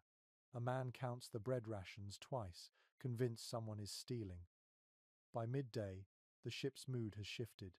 The laughter from the previous night's singing is gone. The clatter of tools has grown louder, more deliberate. Every sound feels like a challenge.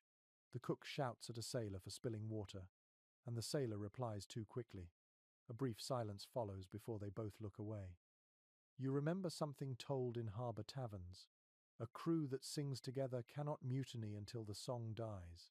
You think of last night's melody, the warmth it carried, and how easily it slipped away with dawn.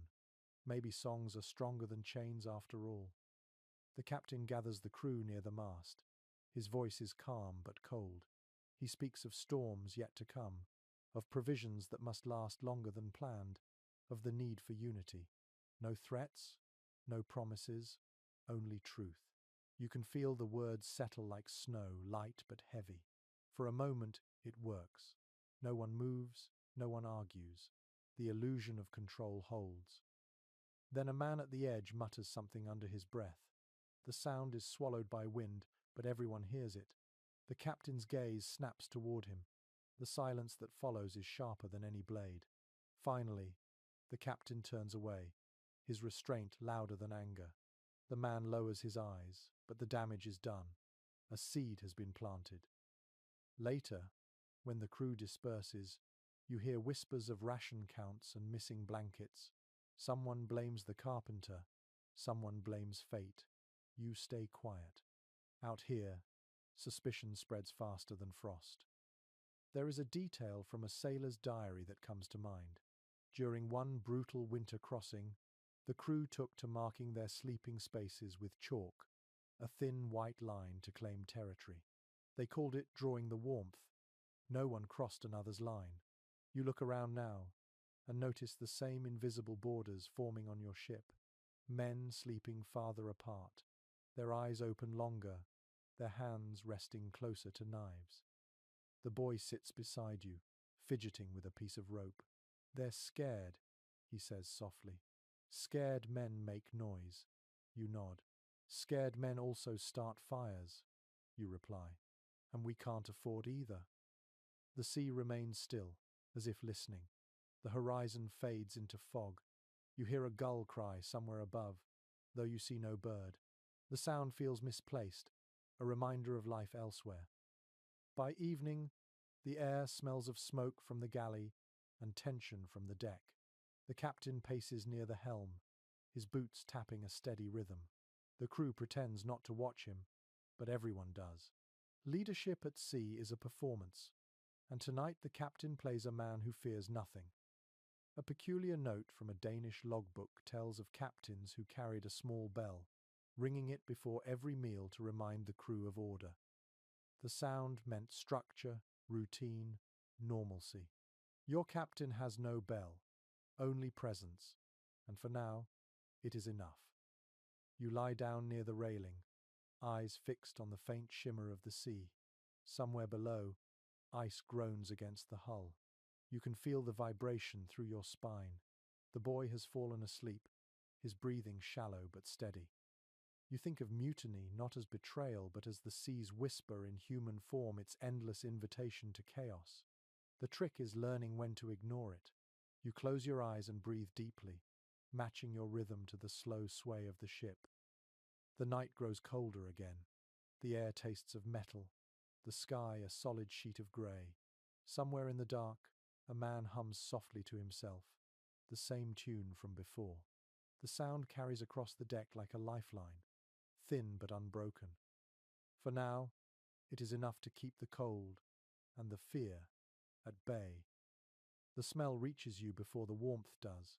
It curls through the air like a promise, faint but unmistakable, something cooking. After days of salted meat and frozen bread, even the ghost of stew feels like salvation.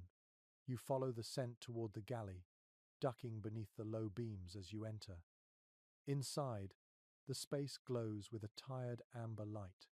A single lantern swings from a hook, its flame barely holding against the draught.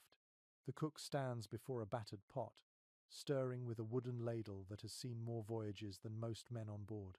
Steam rises in thin, shivering ribbons. He glances at you and grins, teeth yellow but cheerful. "You smell that?" he asks, his voice rough but proud. "Miracle stew." You smile. "What's in it?" He shrugs. "Everything that hasn't run away yet." In journals from the era of Baltic privateers, cooks were often credited with saving more lives than captains. They were chemists of scarcity, magicians of leftovers. You watch this one work with reverence. Into the pot he tosses bits of salted pork, a handful of dried peas, a strip of hardtack softened in water, and a single onion that still bears traces of frost. The mixture hisses like applause. The boy slips in behind you, nose red and eyes bright. "Does it have meat?" he whispers. The cook winks. "It has flavour, lad. That's more than most nights." He hands the boy a wooden spoon to stir. The small clinking sound against the pot becomes the room's heartbeat. A curious note from an old logbook mentions that some crews added sawdust to their stews when supplies ran low. It thickened the broth and fooled the tongue into feeling full. The cook here must know the same trick. The texture already looks too generous for the ingredients. You decide not to ask. You find a seat on an overturned barrel. The air in the galley feels warmer than anywhere else on the ship. The steam carries the smell of salt and smoke, faintly sweet and comforting. For a moment, it feels almost like a home. You watch the cook move slow, deliberate, unbothered by the chill that seeps through every crack in the hull. The boy hums while stirring, the same tune that floated across the deck the night before. The cook joins in quietly, tapping his ladle against the rim of the pot in rhythm. You smile without meaning to. Even music tastes better when mixed with hunger. An old tale comes to mind. One sailors used to tell about a cook who could predict weather by how his stew boiled. If the bubbles rose fast, calm seas awaited. If they clung to the edges, a storm was coming. You glance into the pot now and see bubbles forming timidly at the center.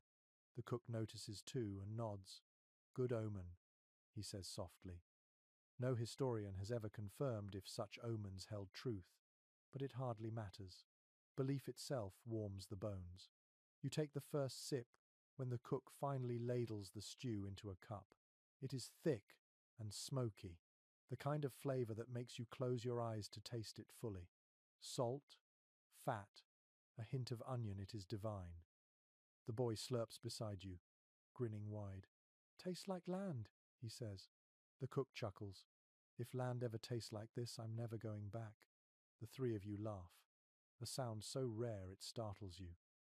A detail from an early English sailor's diary notes that cooks were often exempt from deck work during harsh winters because losing them meant losing morale. The entry ends with a simple truth. A warm belly argues less. You understand that now. Food is not just sustenance. It is diplomacy. The captain appears at the doorway, ducking to enter. He says nothing, only holds out his cup. The cook fills it without comment. The captain drinks, exhales, and nods once before leaving. The small exchange feels ceremonial, almost sacred. The hierarchy of warmth is clear. Whoever controls the fire controls the crew. The cook ladles out another portion and hands it to you. "Keep your strength," he mutters. "The cold's worse when your stomach's empty." You nod, grateful. Outside, the wind howls faintly, muffled by the thick wood of the galley walls. Inside, the air feels human again. Researchers still argue about what exactly pirates ate during winter crossings. Some claim they relied on salted meat and biscuits.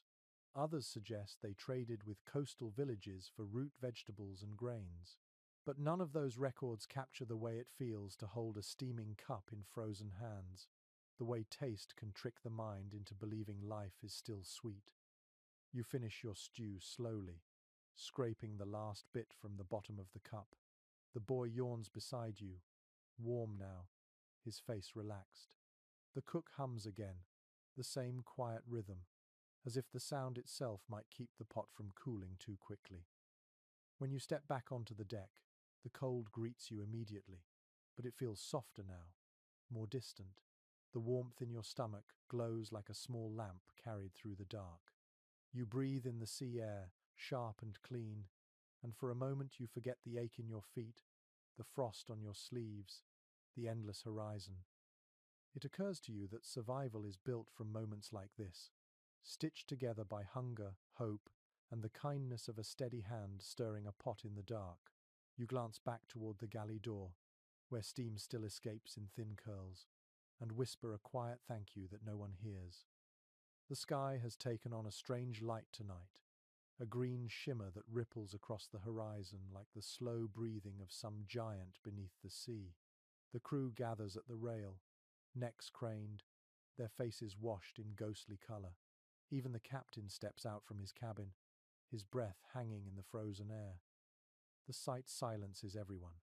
The glow bends and twists above the black water, its movement too slow to be wind, too alive to be cloud. You have never seen the heavens behave like this. It feels like watching the world remember something ancient. An account from a 15th century sailor mentions sky fires appearing during northern voyages, lights so bright they could read their maps by them. He called them the lanterns of lost souls. Later, scholars would name the same phenomenon the aurora, but you prefer the sailor's version. It sounds closer to truth. The boy tugs your sleeve. "Are they spirits?" he whispers. You look up at the lights again, the way they shimmer and curl like fabric in slow motion. "Maybe," you answer. "If they are, they're gentle ones." The glow deepens, spilling green and violet across the deck. Even the ice on the ropes seems to glitter with borrowed color. The sea mirrors it, rippling with faint reflections that make it hard to tell where water ends and sky begins. A log from a Hanseatic ship recorded a strange event.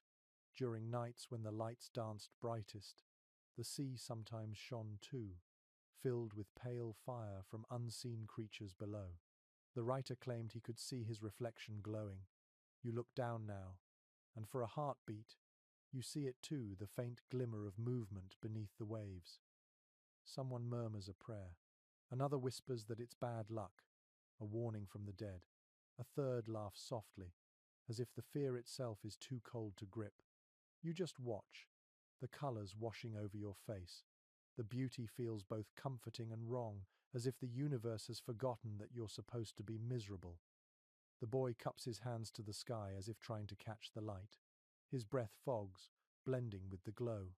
"Do you think it's warm up there?" he asks. You almost answer yes. Then you see something in the water, a pale shape gliding just beneath the surface. It moves like a shadow, long and slow. The others see it too. The murmurs stop. For a long moment no one breathes. Then it vanishes, leaving only light and silence. A sailor breaks the stillness. "Whale," he says, his voice uncertain, or something pretending to be. The men laugh nervously. The cook mutters, "If it's pretending, let it keep pretending." No one knows for sure what they saw. Some claim it was a whale. Others insist it was a ship of ghosts sailing below. There are old tales of spectral vessels that appear in frozen seas, lit from within by strange green flames. Scholars later suggested they were tricks of the aurora reflected on ice. But out here, explanations mean little. Belief has more weight than reason when the world glows like this. The boy leans against the rail, eyes wide. "It's beautiful," he whispers. You nod slowly. "It is," you reply, though a part of you wonders if beauty this deep in winter is a kind of warning. The light shifts again, pale green giving way to a faint blue that feels almost cold to look at. It flickers across the faces of the crew, softening the lines of exhaustion. For the first time in weeks, everyone stands still without shivering. The sea seems to listen too, calm and heavy, reflecting the sky's strange fire. You remember reading a fragment from an Icelandic manuscript that claimed the lights were the breath of whales under ice. The ancients believed the creatures exhaled stars through the water, their souls glowing as they sang. You can almost imagine it now, the sea alive with music too deep for human ears. The captain finally speaks. "Back to work," he says quietly, though there is no anger in his tone. The spell breaks gently. The men disperse, still glancing upward as they go. The boy lingers, unwilling to look away. You stay beside him a moment longer, both of you silent. When the last glow fades, darkness returns like a tide. The ship creaks, the sea breathes. The illusion ends, yet the afterimage remains in your mind, vivid and unreal. You blink, and the world feels smaller again. Historians still disagree on how much sailors understood about the aurora. Some writings describe awe, others fear. You think they understood enough. They knew that beauty at sea was never just decoration. It was a message, even if no one could read it. The boy sighs. "It's gone," he says softly. You rest a hand on his shoulder. "The sea hides its gifts." You tell him. "It shows them only to prove it can." He nods, not quite understanding, but the answer pleases him anyway. As you return to your place by the mast, you glance once more at the sky. A faint shimmer remains, just a whisper of green among the stars. It feels like a promise, or perhaps a memory, lingering to remind you that even in the cruelest cold, there are moments when the world still remembers how to shine. You close your eyes and breathe. The light fades from your vision, but its warmth, imagined or not, stays behind. Morning comes wrapped in fog so thick it feels like a second ocean, one made of air instead of water. You can barely see the length of the deck. The sails hang limp, heavy with dew, and the ropes glisten like wet hair. Every sound is muted, swallowed by the mist. Even your breath seems hesitant to leave your chest. The captain stands at the helm, his hand resting on the wheel. His eyes flick between the sea and the compass nailed beside him. The needle trembles but doesn't settle. He frowns, taps the glass, then taps it again. It spins lazily before freezing at an angle that points nowhere. You hear the low murmur ripple through the crew. Everyone knows what that means. The compass has frozen, trapped by the night's chill. The ship is blind. Old records describe this moment as one of the sailors' greatest fears. Navigation was never certain to begin with, but when the compass stiffened, the sea became endless. Some captains swore by the stars, others by instinct. Some simply prayed.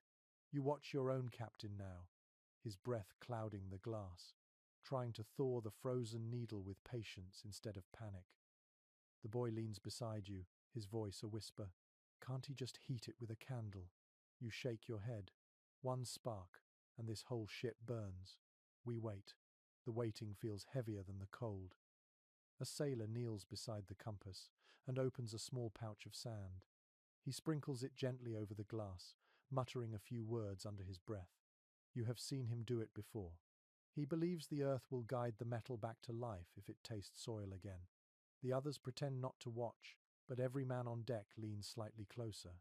The needle twitches once, twice, then holds steady. A small cheer breaks out, thin and uncertain, but relief all the same. In a fragment of a Dutch navigator's journal, he wrote of sailors trusting their heartbeat more than their instruments during the northern crossings. "If the heart beats steady," he said, "the ship will follow." You think of that now as you feel your own pulse, slow and stubborn beneath your coat. The fog thickens, and the world shrinks until it contains only wood, breath, and the faint smell of salt. The sea could be calm or boiling beneath you. There's no way to tell. The captain orders a man to sound the depth. The line goes overboard, the lead weight sinking into silence. When he hauls it up, the rope comes back dripping and cold, the number of knots telling you only that the sea is deeper than comfort. A faint creaking sound echoes somewhere behind the fog. The men stiffen, each glance turning to the other. The sound comes again, slow and deliberate. "Another ship," someone whispers. The captain raises a hand for silence. The fog presses in like a curtain. Then the sound fades, leaving nothing but the slow drip of water from the sails. Later, when you tell the story, you will say it was a whale or drifting ice. But in that moment, it sounds like company, the sort that doesn't breathe.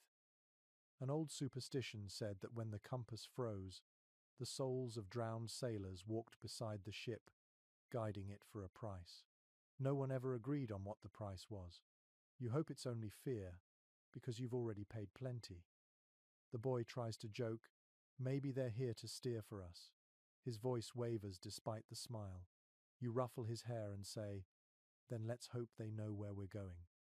You move to the side of the ship, staring into the fog. The water below is barely visible, a grey surface trembling like glass. Every ripple seems alive. The fog muffles the sound of your heartbeat until you can't tell if it belongs to you or the ship. By afternoon, the sun struggles through the haze, a pale circle that offers no warmth, but at least a direction. The captain nods to the helmsman, and the crew moves again, the ropes creaking as the sails catch a reluctant wind. The ship turns slowly, cautiously, until the faintest hint of motion hums through the deck. A curious fact from maritime history notes that some crews carried two compasses, one for navigation, one for faith. The second was buried in a small chest of earth from home, kept hidden in the captain's quarters. It was never used but always checked when the real one failed. You imagine your captain has something like that tucked away. You hope he does. The boy sits near the bow, tracing circles on the deck with a bit of chalk. "If we can't see where we're going," he says, "how do we know we're not sailing in circles?" You watch the fog shift, endless and white. "Maybe we are," you say. "But if we keep moving, the circle might still lead somewhere new." He considers this and nods, satisfied with the logic of it. As dusk approaches, the fog finally begins to thin. Shapes reappear: the curve of the mast, the outline of the sails, the faint suggestion of horizon. The compass needle quivers once more and points north again, steady as breath. The crew exhales in unison, a sound that feels almost like laughter. The captain closes the compass and pockets it carefully, as though handling a fragile truth. You notice the way his fingers linger on the glass, the tenderness of a man who has seen too many miracles disguised as coincidence. Night returns quietly. The fog lingers at the edges of the sea, glowing faintly in moonlight. The air smells cleaner now, sharper. The boy leans on the rail beside you, eyes half closed. "Do you think the compass really froze?" he asks. "Or did we?"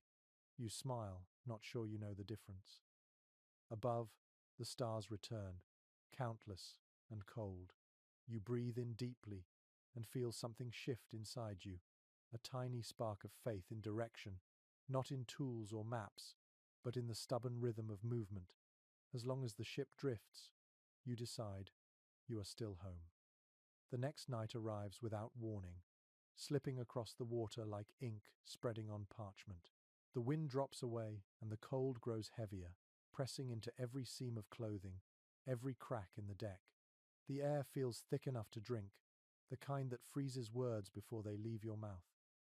You sit near the main mast, rubbing a small piece of bone between your palms. It is carved crudely, the outline of a fish etched along one side. You found it in a chest weeks ago, wrapped in cloth and tucked behind a coil of rope. No one claimed it, so you keep it in your pocket, half as a charm and half as company. Sailors have always loved their talismans. Some tied tiny bells to their belts to ward off ghosts. Others wore bits of coral for luck, or pieces of broken glass to confuse evil eyes. One logbook from a northern trading ship mentions men who kept rat skulls strung on cord, convinced the spirits of the vermin would keep storms away. You try not to imagine what that smelled like. The boy sits beside you, blowing into his hands. "You believe in charms?" he asks. You glance at him, then at the bone in your hand. "I believe in anything that gives you a reason to keep breathing," you answer. He nods, satisfied.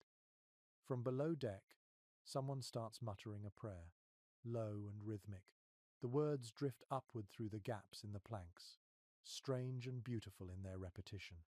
It is not a prayer you recognize, but it sounds older than language. The sound mingles with the creaking of the ship until the two become one. A curious entry in a medieval sailor's diary notes that crews often carried small relics stolen from churches: a saint's tooth, a sliver of bone, a piece of cloth said to touch holiness once. The sailors rarely believed in God the way priests did, but they respected any power that might be persuaded to notice them. You understand that logic completely. Out here, anything that listens is worth talking to. The boy pulls a small coin from his pocket, rubbing it with his thumb. "Got this from my mother," he says.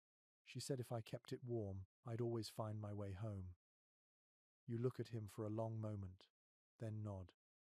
"Then keep it warmer than your heart," you say softly. He smiles faintly and slips it back into his coat. The air smells of smoke from the galley and faint salt. Somewhere aft, a sailor spits into the sea and whispers a curse. The gesture is almost affectionate, a small reminder that even the most faithful need something to defy. According to a Danish maritime record, sailors sometimes carved protective runes into the masts of their ships. The symbols were meant to keep away frost, sickness, and betrayal. You glance at the wood beside you and see faint scratches running along its grain. Maybe someone did the same here, long before you joined this voyage. The marks are shallow but deliberate, like a quiet conversation between wood and belief. The captain appears, his coat lined with frost. He carries a string of beads in one hand, the kind a priest might own. He turns them slowly, lips moving silently. You wonder what language his prayer belongs to, if any. Faith at sea is a private thing, a quiet negotiation between man and chaos. The boy watches him. "You think it works?" he asks. "Maybe not," you say, "but it gives him something to do while he waits for dawn." A strange superstition from an old Baltic crew surfaces in your mind. Sailors believed that the cold itself had a spirit, a creature of wind and silence that followed ships through winter. They called it the Frost Mother. She was said to be kind to those who sang to her and cruel to those who mocked her. You think about her now, wondering if she is out there listening, gliding just beyond the reach of light. The night deepens. Ice forms on the rigging again, thin and delicate. The ship seems to sigh as it adjusts to the weight. The stars appear, clear and bright, their light scattering across the frozen deck. You can see your reflection in the frost beneath your boots, faint and ghostly. The boy yawns, curling up beside a coil of rope. He clutches his coat close, eyes half-lidded. You place the carved bone beside him, a silent offering. "For luck," you whisper. He mumbles something in response, too tired to speak clearly, and drifts into sleep. You stay awake, tracing the horizon. The air hums faintly, the kind of sound that feels rather than hears. The Frost Mother, perhaps, or just the sea breathing under its icy skin. Either way, the quiet feels sacred. Scholars still puzzle over how much sailors believed in the magic they carried. Some say it was habit, others say it was hope disguised as ritual. You think maybe belief was never the point. It was the act of creating order, of naming the chaos so it felt smaller. You reach for the carved bone again and hold it against your chest. The surface is smooth now, warm from your touch. The shape feels right in your palm, an anchor for the mind. Above, the sky begins to pale faintly at the edges. Dawn comes slowly, a soft grey spilling across the waves. The cold remains, but something gentler lingers in the air. You look at the bone one last time, then slip it back into your pocket. Whether it holds power or not doesn't matter. It has already done its job. The next morning arrives pale and brittle. The sun feels weak, its light falling flat across the deck, turning frost to dull silver instead of melting it. You wake to the sound of quiet movement, the shuffle of boots and the creak of wood beneath cautious steps. Then you smell it, faint and metallic. Death has a scent all its own. You sit up and see a small group gathered near the bow. No one speaks loudly. The boy stands at the edge of the circle, his face pinched and still. You already know what has happened before you reach them.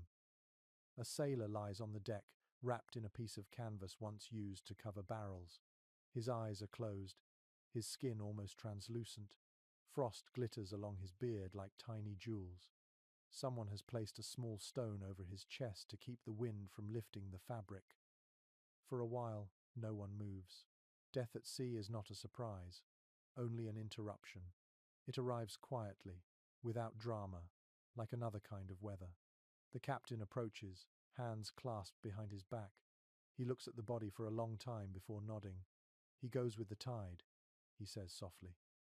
In maritime records from the 15th century, there are detailed descriptions of burials at sea. The body was usually sewn into canvas with heavy weights at the feet, a final kindness to keep it from returning to the surface. Sometimes a Bible verse was read, sometimes nothing was said at all. The sea was both grave and witness. The cook steps forward, holding a needle and thread. He kneels beside the body and begins to stitch the canvas closed. His hands shake slightly, though not from cold. Each puncture of the fabric makes a soft popping sound, a rhythm that fills the silence. The boy watches, eyes wide but dry. A curious tradition is mentioned in one old sailor's journal. The final stitch was always made through the nose. It was said to ensure the man was truly gone, not merely asleep. You watch now as the cook makes that last careful motion, then ties off the thread. No one flinches. Ritual is a shield against thinking too much. When the sewing is done, the men lift the body gently and carry it to the rail. The captain opens his coat and removes a small flask. He pours a measure of rum over the canvas, murmuring words too low to catch. The smell mixes with the cold air, sharp and sweet. The boy whispers, "What was his name?" No one answers right away. Finally, the quartermaster says, "He was called Jakob." The name hangs in the air for a moment, thin and fragile. Then the captain nods again. "Let him rest." They tilt the body, and it slides over the side with a quiet splash. The sea swallows him without protest. There is no echo, no wave, no ripple left behind. Just the faint impression of motion that fades almost instantly. For a long time, no one moves.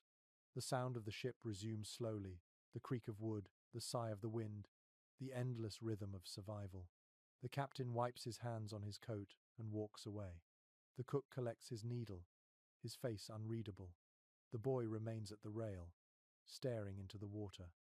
In the diaries of Arctic explorers, it is written that sailors often spoke to the sea after a burial, as though informing it of a new companion. You find yourself doing the same now, whispering a few words you can barely hear. They mean nothing and everything. The boy turns to you after a while. "Do you think he felt anything?" he asks. You think about frost on skin, about sleep so deep it becomes surrender. "No," you say. "He was already somewhere else." The boy nods but does not look convinced. A strange superstition resurfaces from a memory you once read. Some crews believed that the spirits of the dead travelled in the wind, guiding ships away from storms. When the air grew calm after a burial, it was taken as a sign of approval. You glance at the sails now and notice how still they are. The sea looks like glass. The boy breathes out slowly. "Do we mark his name anywhere?" You shake your head. The sea keeps its own records. He frowns at that. "Then who remembers him?" You hesitate. "We do," you say finally, "until someone remembers us." The air grows colder again, but quieter too. The moment feels suspended, a pause before life resumes its motion. The cook returns to the galley. The quartermaster checks the ropes. and the captain stares at the horizon as if trying to find the line between duty and grief. Historians still debate whether pirate crews were more merciful or more practical when death came. Some accounts speak of prayers and ceremony.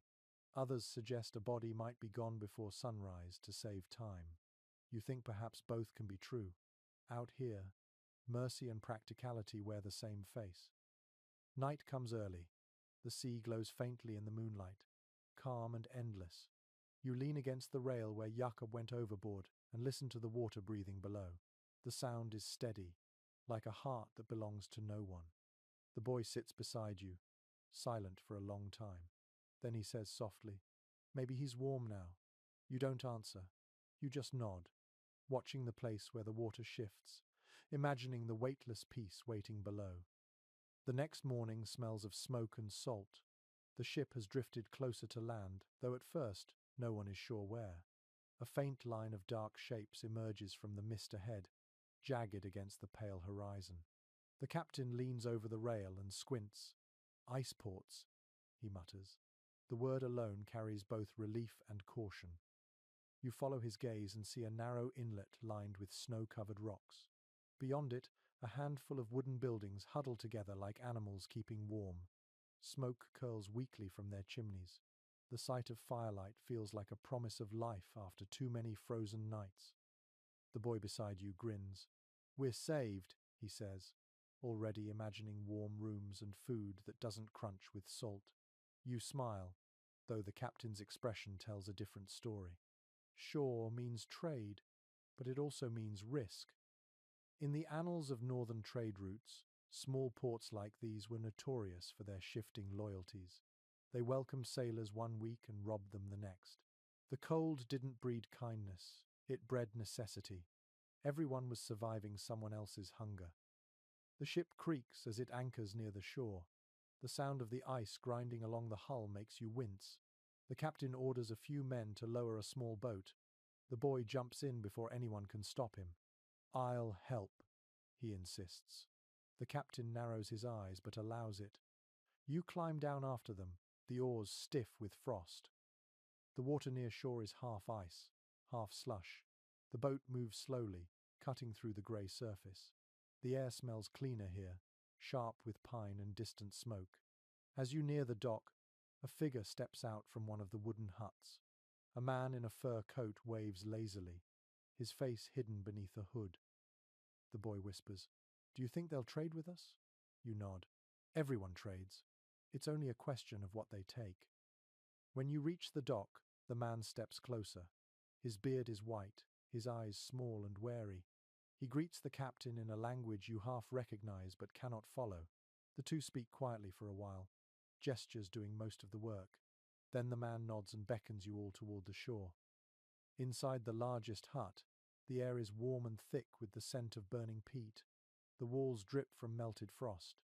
You can hear the faint hum of voices in adjoining rooms, low and steady like a song sung under one's breath. The villagers move slowly, wrapped in thick furs, their faces expressionless. They offer bowls of hot liquid that smell of herbs and fish. You drink cautiously. It tastes strange but good. According to one surviving letter from a Hanseatic trader, these winter ports often mixed their hospitality with calculation. They would measure each visitor's weakness as carefully as they measured silver. You can feel the weight of their eyes now, curious but not unkind.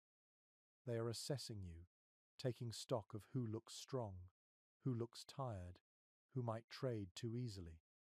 The captain unrolls a small bundle of cloth and reveals items for barter: a few coils of rope, some nails, a half-empty keg of rum, and a handful of trinkets stolen from warmer waters. The villagers examine everything without speaking, their fingers quick and practiced. Finally, the old man nods. Two women appear from a back room carrying baskets filled with bread and dried fish. The exchange is quiet, almost ritualistic. The boy chews his bread greedily, eyes bright. "It's soft," he says between bites, astonished by the texture. You take a piece and taste it slowly. The warmth spreads through your chest. You hadn't realized how much you missed the feeling of chewing something that wasn't hard as wood. A peculiar note from a 17th century sailor's diary describes these same northern taverns as half church, half trap. He wrote of being welcomed with soup and smiles, only to wake missing both his boots and his ship. You glance around now, alert despite the comfort. The villagers speak softly among themselves, their glances quick but unreadable. One of them, a woman with hair like grey straw, approaches you. She offers a small carved figure, a bird with outstretched wings. "For luck," she says in rough Latin, her accent thick. You hesitate, then hand her one of the metal buttons from your coat in return. She nods once, apparently satisfied. The boy examines the carving. "You think it's real luck?" he asks. You turn it in your hand. The wood is smooth, the wings delicate. "Real enough," you say. The captain concludes his exchange with the old man, who hands him a small jug filled with clear liquid. "Firewater," the man says in halting words. "For the blood." The captain smells it, nods, and pockets it without tasting. Trust is a fragile currency here. Outside, the air feels colder after the hut's heat. The village is silent except for the distant bark of a dog. Snow drifts lightly across the roofs. You walk toward the shore again, the carved bird warm in your palm.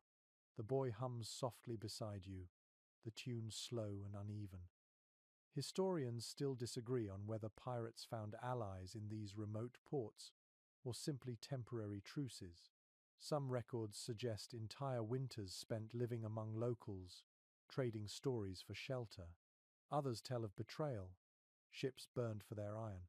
You decide it was probably both, depending on who told the story later. The small boat waits at the dock, half frozen into place.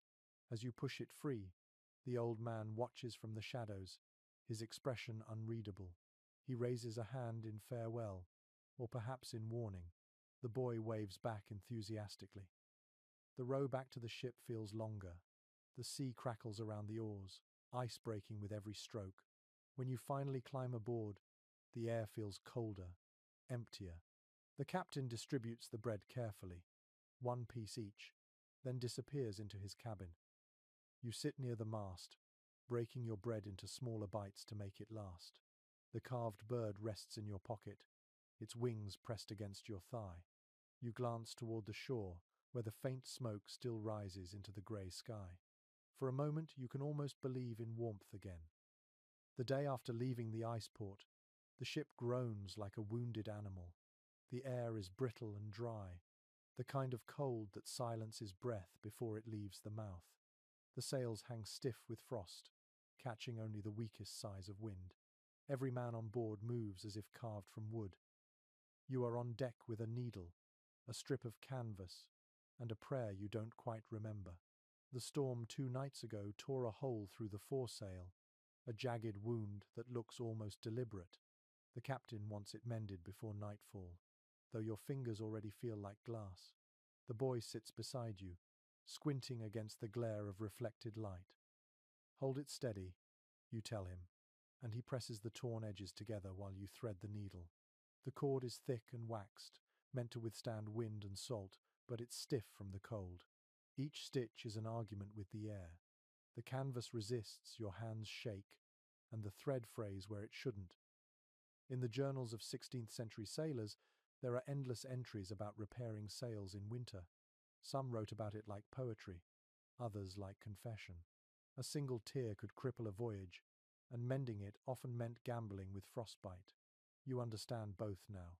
The canvas feels alive beneath your fingers, trembling with every gust. The boy asks, "Didn't they ever have spares?" You shake your head. Spares don't last long when the wind hates you. He laughs softly at that, though his breath comes out in white clouds. The needle slips and pricks your thumb. A bright bead of blood forms instantly, startling against the pale skin. You watch it freeze almost at once, a tiny ruby turned to glass. The boy stares. "That's horrible," he says. You grin. "That's proof I'm still working." One curious note from a merchant's log claims sailors would sew with fishbone needles when metal ones froze too quickly. The trick, apparently, was to warm them first in one's mouth. You consider trying it before deciding the taste of salt and rust isn't worth it. The current needle, though stiff, will do. The wind grows stronger. The sail thrashes in your hands, pulling like a living thing desperate to escape. The boy holds tight, knuckles white. "It's fighting us," he mutters. "Let it fight," you say, teeth gritted. "We'll win." For hours you work in silence, save for the rhythmic scrape of the thread through canvas. The sound becomes hypnotic. The world narrows to the slow movement of your hands, the sting in your fingertips, the dull ache spreading up your arms. You lose track of time. The sky darkens. A sailor brings you a mug of something steaming. The smell is strong, a mix of herbs and boiled rum. "For the hands," he says. You take a sip. It tastes like smoke and fire, but warmth spreads instantly through your chest. The boy drinks too quickly and coughs. The men laugh quietly, grateful for distraction. An old story told among shipwrights claims that sails repaired under moonlight held longer than those mended by day. The reasoning was simple. Moonlight was calm, daylight too proud. You glance upward now and see the first pale edge of the moon rising behind a curtain of clouds. The light catches on the freshly stitched seam, making it shimmer faintly. You decide to believe the story, if only for luck. The captain appears near the helm, his coat buttoned tight, his face unreadable. He watches you work for a long moment, then nods once. "Good enough," he says. Praise from him is rare, and you feel it settle warmly in your chest. The boy beams with pride. The repaired sail catches a weak gust of wind and billows gently. The sound of it fabric filling, ropes tightening, is the most hopeful noise you've heard in weeks. The ship shifts, moving forward again, slow but steady. The crew lets out a quiet cheer, more sigh than shout, but real. You rub your hands together, feeling the stiffness ease slightly. The tips of your fingers are cracked, the skin raw and split, but the warmth returning to them feels like victory. The boy grins and says, "You think it'll hold?" You nod. "It has to." Researchers today still wonder how sailors managed such delicate work in freezing conditions. Some suggest they used their breath to thaw the fabric. Others think they worked entirely by touch, guided by memory and instinct. Standing here, you suspect the answer is simpler. They just did it because they had no choice. The wind picks up again, and the repaired sail flutters confidently above you. The sound is sharp, but clean, like laughter in the dark. The boy leans against the mast, exhausted but smiling. "You think the sea noticed?" he asks. "She always notices," you reply. "She just doesn't always care." The horizon burns faintly pink as the last light of day touches the clouds. You sit back, flexing your aching hands, and watch the sails strain against the wind. The ship seems to move with new purpose, cutting through the water with quiet strength. You glance down at the boy, already asleep, his face half buried in his coat. The repaired seam glows softly in the moonlight above you, a thread of stubbornness holding the world together. You smile at the thought and close your eyes, letting the sound of the sails fill the silence. By dawn, the wind has shifted again, sharp and unkind. The cold no longer hides in corners. It moves through everything, a quiet predator with endless patience.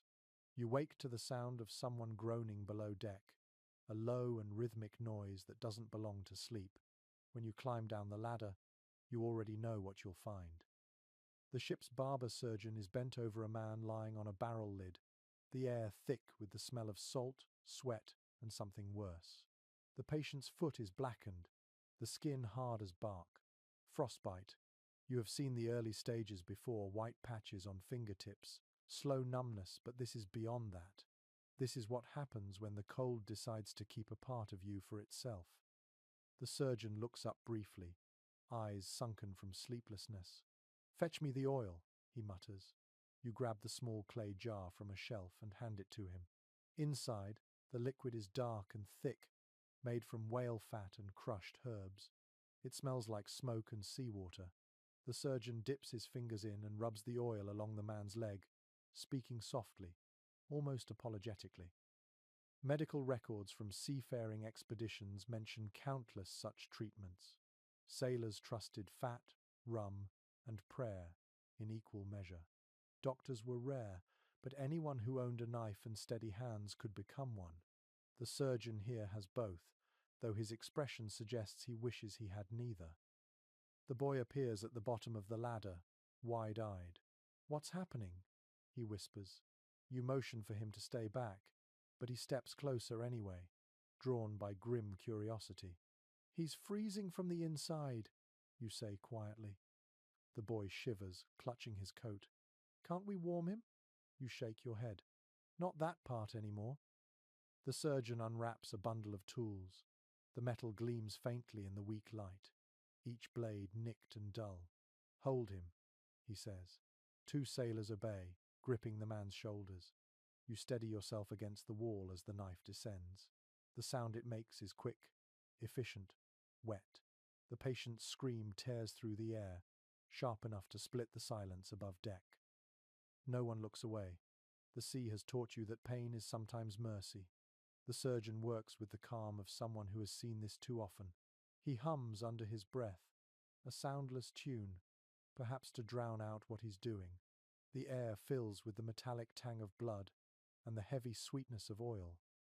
In the logbook of a 16th century privateer, a surgeon described using brandy to clean wounds and dull pain. When supplies ran out, he resorted to vinegar and snow. You wonder what this man would give for either right now. The boy stands frozen, eyes wide. You touch his shoulder gently. "Go above," you tell him. "You don't need to see." He hesitates, then shakes his head. "If they can do it, I can watch." His voice cracks, but he doesn't move. The surgeon finishes the cut and binds the stump with a strip of linen. The bleeding slows. The man slumps back, unconscious or perhaps grateful to be so. The surgeon wipes his knife on his sleeve and exhales shakily. "He'll live," he says, "if the sea allows it." You hand him a cup of rum, the last from the ration. He drinks it in one swallow. "Frost takes faster each year," he mutters, "as if it remembers our names." You don't answer. Some thoughts deserve silence. The boy crouches beside the patient, staring at the bundle that used to be a foot. "It looks small," he says softly. "Everything looks small after it's gone," you reply. Later, the captain comes down to check the injured man. He stands at the edge of the light, saying nothing. When he finally speaks, his voice is quiet. "Throw the rest of the oil overboard," he orders. "It will spoil before morning." The surgeon hesitates. "We might need it." The captain shakes his head. "It carries death now." There is a strange logic in such superstition. Historians note that sailors often destroyed anything associated with sickness or loss, as though the sea itself demanded an offering. The act was half precaution, half exorcism. You watch the surgeon toss the jar into the waves later that night. The sound of it hitting the water is soft, almost polite.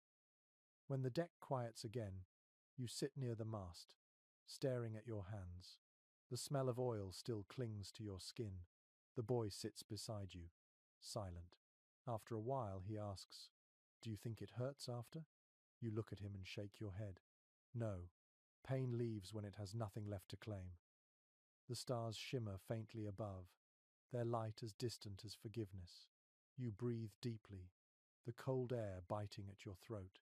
Somewhere below, the wounded man dreams of warmth he may never feel again. A fragment from a sailor's letter surfaces in your mind. He wrote that frostbite was the sea's way of marking those it chose not to drown. You think about that now, about the strange mercy of survival that always asks for something in return. The boy leans against you, his small body trembling. You place your arm around his shoulders.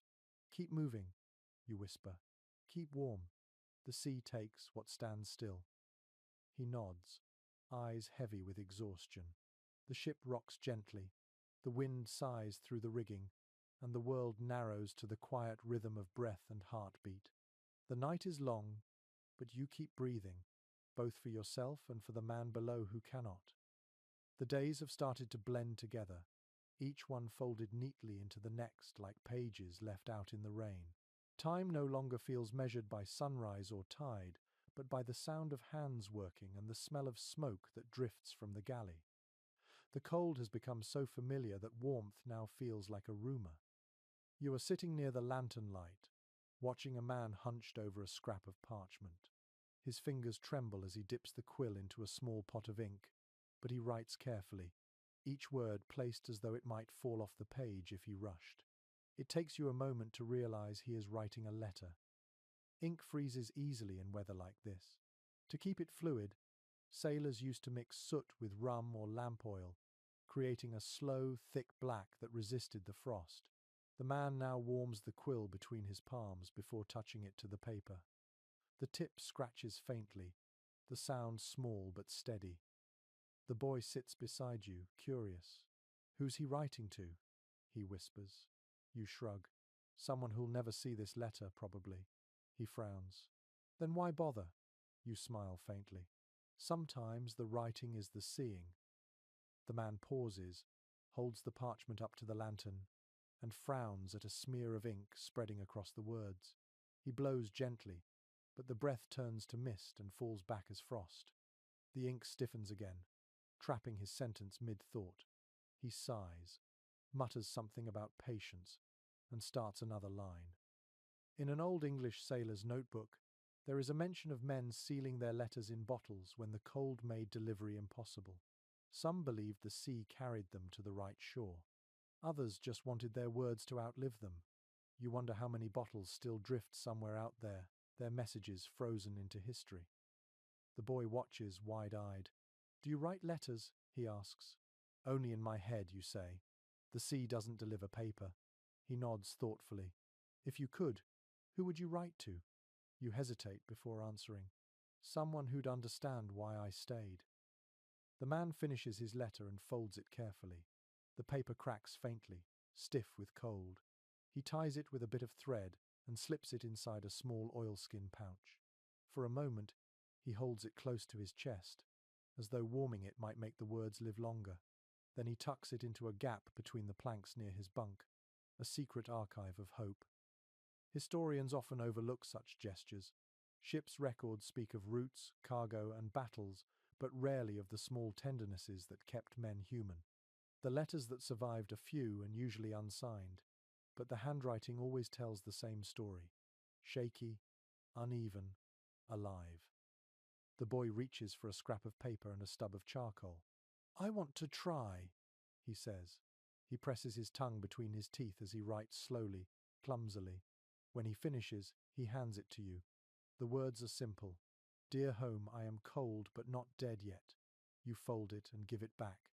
"Keep it," you tell him. That's a strong sentence. Might outlast us all. He grins proudly and tucks it inside his coat. The act feels strangely holy. The lantern flickers as the ship sways. The sound of wind fills the small space, soft and constant. You can hear someone snoring nearby, another coughing, the faint creak of wood breathing in rhythm with the sea. The letter writer stands, stretches his hands, and walks toward the ladder, perhaps to deliver his folded hope to the waves. A curious note from a 17th century diary describes men whispering to their letters before tossing them overboard, as though blessing them with their final breath. You imagine him doing that now, voice low, eyes on the horizon that hides more than it shows. The boy yawns, curling beside you. "If I send mine," he murmurs, "do you think it will find my mother?" You watch his small fingers clutch the paper. "If the sea listens tonight, yes," you answer. "If not, then the stars will." He closes his eyes, comforted. The lantern burns lower, the air growing colder but quieter. You can almost hear the scratch of the quill still echoing somewhere in the dark, a rhythm that feels both fragile and endless. You think of all the words lost to the ocean, sentences swallowed before they reached another hand. Maybe the sea keeps them, you decide. Maybe that is why it never stops murmuring. Every wave, a fragment of someone's unfinished thought. You take one last look at the letter hidden in the planks. The ink may freeze, the paper may rot, but the intent remains an act of defiance against silence. You smile, suddenly certain that words, like warmth, are never truly lost. They just change form. The air that night feels different, softer somehow, though still sharp enough to sting when you breathe too quickly. The sky above the mast is clear, the stars crowding together like frost crystals clinging to the dark. You lie on your back, watching them flicker, each one a frozen ember that refuses to die. The ship creaks gently beneath you, its rhythm almost like a lullaby. Sleep comes in fragments these days. You drift between waking and dreaming, never sure which feels more real. The line between exhaustion and peace has blurred. You close your eyes and listen to the sea's quiet murmur, that endless conversation of wind and water. It almost sounds like words. The boy sleeps beside a coil of rope, curled tightly like a cat. His breath comes out in thin puffs, rising and vanishing into the cold air. You pull your coat tighter around him. The sound of his breathing steadies you. Legends among sailors spoke often of dreams at sea. Old stories said that when men fell asleep under the open sky, their minds drifted into the water, carried by invisible tides. Some claimed they met spirits there, guardians of the deep, the kind that gave warnings or comfort in whispers. You used to laugh at those tales. Tonight, you almost hope they are true. The stars seem to ripple, reflecting faintly in the black water below. For a moment, it looks as though the ship is sailing between two skies, one above and one beneath. You close your eyes again and breathe deeply, letting the rhythm of the waves guide you. A sound begins to form in your half-dreaming mind, a low hum that rises and falls like a chant. At first, you think it is wind caught in the rigging, but it changes too smoothly to be chance. You open your eyes and see nothing, yet the melody remains. It is warm somehow, threading through the cold. In an obscure Norse folk tale recorded centuries later, sailors told of the ice spirits, beings who hummed over sleeping men to keep their hearts from freezing. They said the sound felt like a hand resting on the chest, gentle but firm, reminding the body to breathe. You feel that now, a steady pulse of warmth just beneath your ribs. The boy stirs, mumbling in his sleep. His face relaxes, a faint smile playing across his lips. Whatever he is dreaming, it must be kind. You envy him that simplicity. The hum continues, weaving through the ship like invisible smoke. You turn your head toward the horizon and see faint light glimmering on the water's surface, pale blue and slow moving. For a moment, it looks like stars have fallen into the sea. The glow widens, spreading beneath the hull in a quiet swirl. It feels alive. Sailors once called this glow sea fire. Scientists would one day name it bioluminescence, but the word means little compared to the sight. To those who saw it for the first time, it was magic made visible. Some said it was the souls of drowned sailors guiding the living. Others believed it was a message from the moon itself. You reach out, trailing your fingers along the wet railing. The glow responds faintly, a ripple of light curling toward your hand. The hum grows softer, almost like breathing. You are no longer sure whether it is sound or imagination, but you find you don't care. The boy wakes suddenly, blinking in confusion. "Why's the water shining?" he asks sleepily. You smile. "The sea is dreaming too," you say. He peers over the rail, eyes wide with wonder. "It's beautiful," he whispers. You nod. "Even the cold has its beauty, if you stay long enough to see it." He leans closer, resting his chin on his arms. "Do you think they're real?" he asks quietly. "The spirits?" You look at the glowing water again, its slow dance beneath the ship. "Maybe not real like you or me," you say, "but real enough to visit when we need them." The hum fades gradually, replaced by the sound of wind stirring in the rigging. The glow dims, slipping back into darkness until the sea is black again. The boy sighs, disappointed. "It's gone." You shake your head. "It never really leaves. We just forget how to see it." He settles beside you again, pulling his coat tighter. "I dreamed of my mother," he says softly. "She was cooking, and it was warm." You smile faintly. Keep dreaming it, you tell him. Dreams have their own heat. He nods and drifts back to sleep. You stay awake a little longer, watching the last faint shimmer beneath the hull. The sea looks calm now, almost tender. You whisper a quiet thank you, unsure if you are speaking to the water, the wind, or something older. Historians have argued for centuries whether sailors' visions at night were signs of exhaustion or the mind's way of surviving despair. You think perhaps they were neither. Maybe the sea simply rewards those who keep looking long enough for beauty in its coldest places. The stars above begin to fade into the grey of dawn. The ship rocks gently, and you close your eyes, feeling the hum linger faintly in your bones. When you finally drift to sleep, it feels as though you are floating in light rather than darkness. The morning sun rises weakly, hidden behind a veil of cloud that glows like dull pewter. The ship creaks with every swell, but there is a gentleness in the motion today. The air feels a fraction warmer, and for the first time in weeks, your breath doesn't turn instantly to mist. The cold is still there, patient and watchful, but something in the wind has shifted. You lean against the rail, gazing toward the southern horizon. The light looks softer in that direction, as if the world itself remembers warmth. The boy stands beside you, squinting into the distance. "Do you think we're really heading south?" he asks. "Feels like we've been chasing the same cold forever." You smile faintly. Every step south starts with a question like that.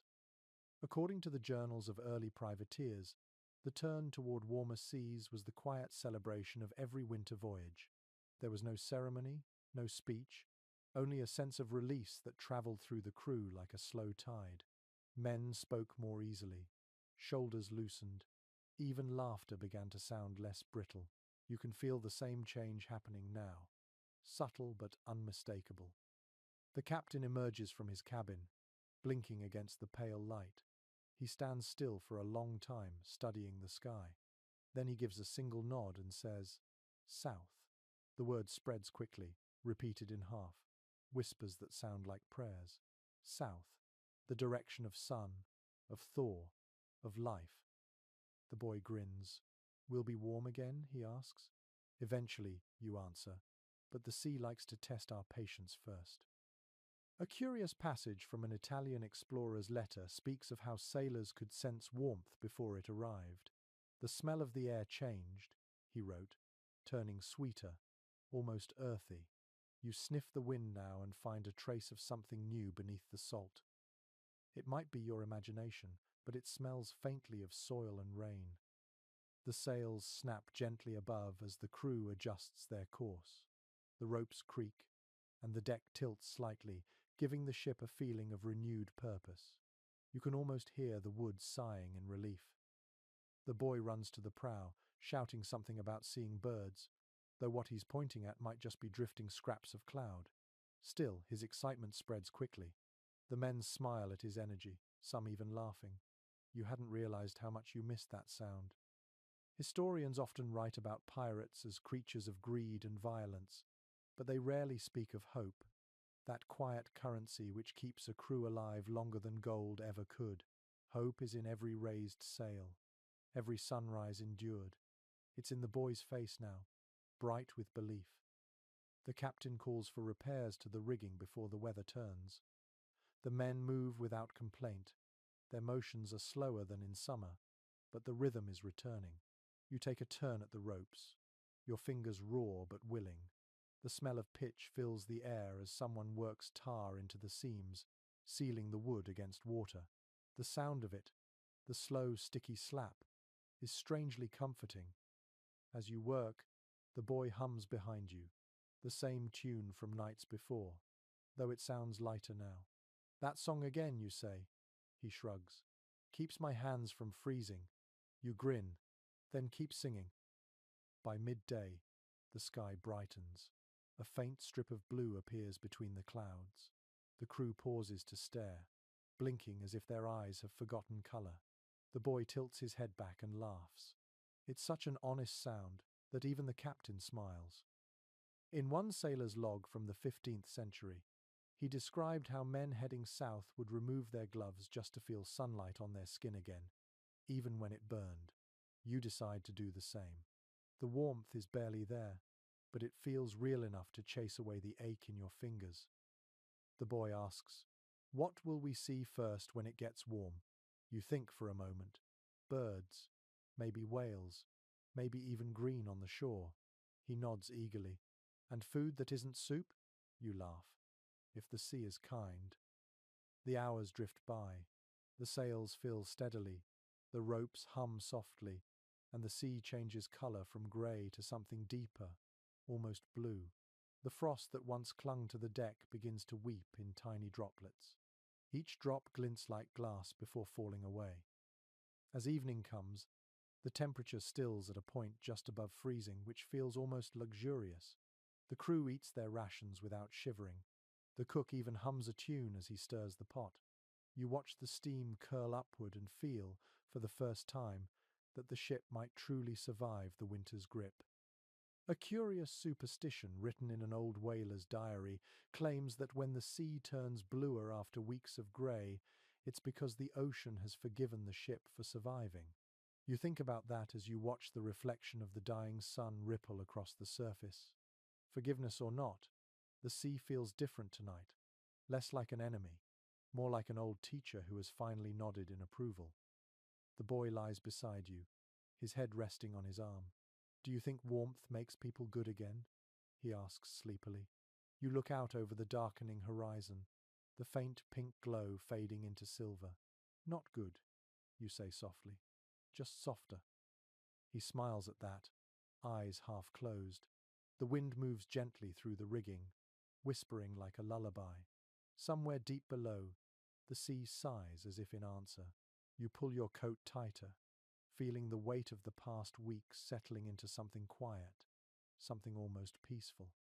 The night rises slowly, but the cold no longer feels like an enemy.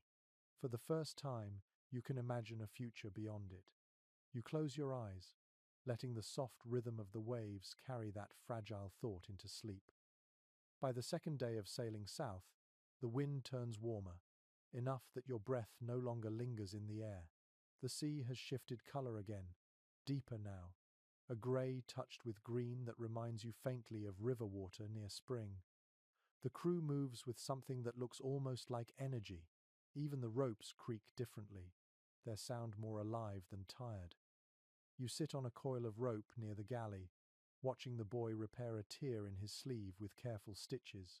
His tongue sticks out slightly in concentration, his fingers clumsy but determined. "You're getting good at that," you tell him. He grins without looking up. "I learned from watching you fix sails." You nod. "Then you'll survive longer than most." The captain stands at the bow, his coat open for the first time in weeks. His hair whips in the breeze, and his eyes are fixed ahead.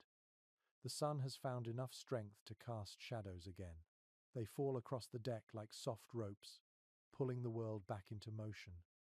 A rare account from a 16th century navigator describes how men changed when leaving the frozen north.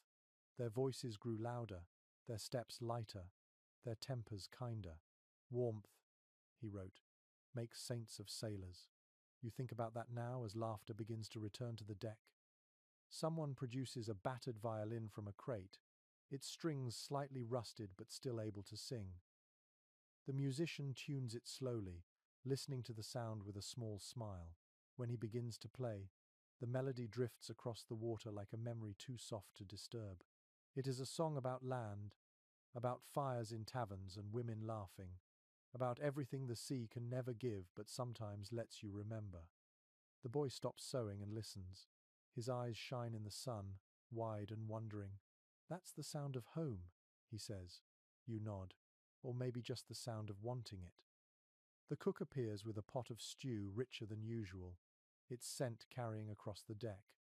The men gather without being called, bowls clutched in eager hands.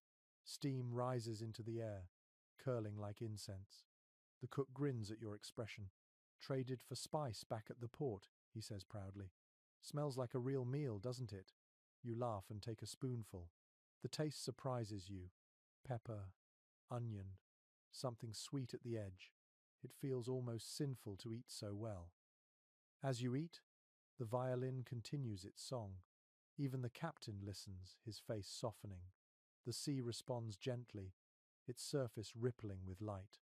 The warmth reaches your skin in small waves, each one a reminder that the world is not entirely cruel. A curious entry from an old log describes a similar moment of peace. The writer claimed that after surviving a harsh winter, a crew shared one meal in silence, as though speaking might frighten away the blessing. You understand that now. The sound of spoons scraping bowls, the rhythm of chewing, the soft hum of music, all of it feels sacred. The boy finishes his food first and leans against the rail, watching the water. It looks different, he says. You follow his gaze. The waves are slower now, more deliberate, their color warmer, softer. The sea's thawing, you tell him, like us. The musician shifts his tune to something livelier. A few sailors clap along, their movements awkward but joyful. Even the cook joins in, tapping his ladle against the side of the pot in rhythm. The laughter that follows is honest, almost defiant. For a brief, shining moment, you could almost believe this ship is a home and not a fragile miracle afloat on eternity. Historians rarely mention joy when they write about these voyages. They focus on storms and hunger, on greed and blood. But those who lived it knew that laughter was not decoration, it was armor. To laugh at the sea was to remind it that it hadn't yet won. The boy looks at you, his face glowing in the fading light. You think we'll see land soon? He asks. Soon enough, you reply. The world always gives you a glimpse before taking it back. He doesn't quite understand, but he smiles anyway. Evening comes quietly, the horizon fading into lavender. The ship glides forward, its sails full but calm. The warmth lingers like a hand resting on your shoulder. You can smell salt, wood, and faint spice in the air. The violin slows, its final notes stretching out until they vanish completely. No one speaks. The silence feels earned. You glance up at the stars, which are clearer now, less icy, more golden. The constellations look familiar again. There, you whisper to the boy, pointing. That one's called the Road South. He frowns. I've never heard of it. You smile.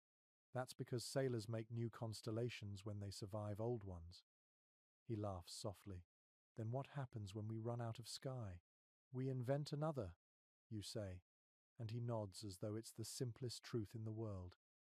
As the ship drifts on, the air cools again, but it no longer bites. The frost is gone from the ropes, the deck feels less cruel beneath your feet, and for the first time in many nights, the idea of sleep doesn't feel dangerous. You sit a while longer, listening to the quiet lapping of waves against wood. The sound feels like forgiveness. You close your eyes, resting your head against the mast. The warmth within you is small but steady, a flame carried from everything you have endured. The sea stretches out before you, endless but no longer indifferent. You let the rhythm of it fill your thoughts until they dissolve into calm. The dawn comes golden, not grey. The sky opens in slow colour, a wash of pale amber spreading across the sea, until even the frozen boards beneath your boots look warm again. The air smells different now, less of salt and ice, more of rain and life. You lean on the rail, feeling sunlight touch your face for the first time in what feels like forever. The boy stands beside you, squinting at the horizon. His cheeks are still thin, his hair still tangled, but his eyes shine with something that looks suspiciously like hope. Is that land? He asks. You follow his gaze. There, faint and uncertain, a dark line breaks the endless water. For a moment you think it might be a trick of light, but then the shape holds. A coastline, real and solid. You do not cheer. No one does. The moment is too fragile, too sacred for sound. The captain simply nods once, and that is enough. The crew moves quickly, adjusting ropes, trimming the sails. Every motion feels lighter, as though gravity itself has softened. In the writings of early explorers, there is a quiet reverence for the first sight of land after months at sea. They called it the return of color. It wasn't just about survival. It was about remembering that the world still held warmth, that the body's suffering had a destination. You understand that now in your bones. The ship glides closer, the coastline sharpening into definition. Cliffs rise like ancient guardians, streaked with moss and light.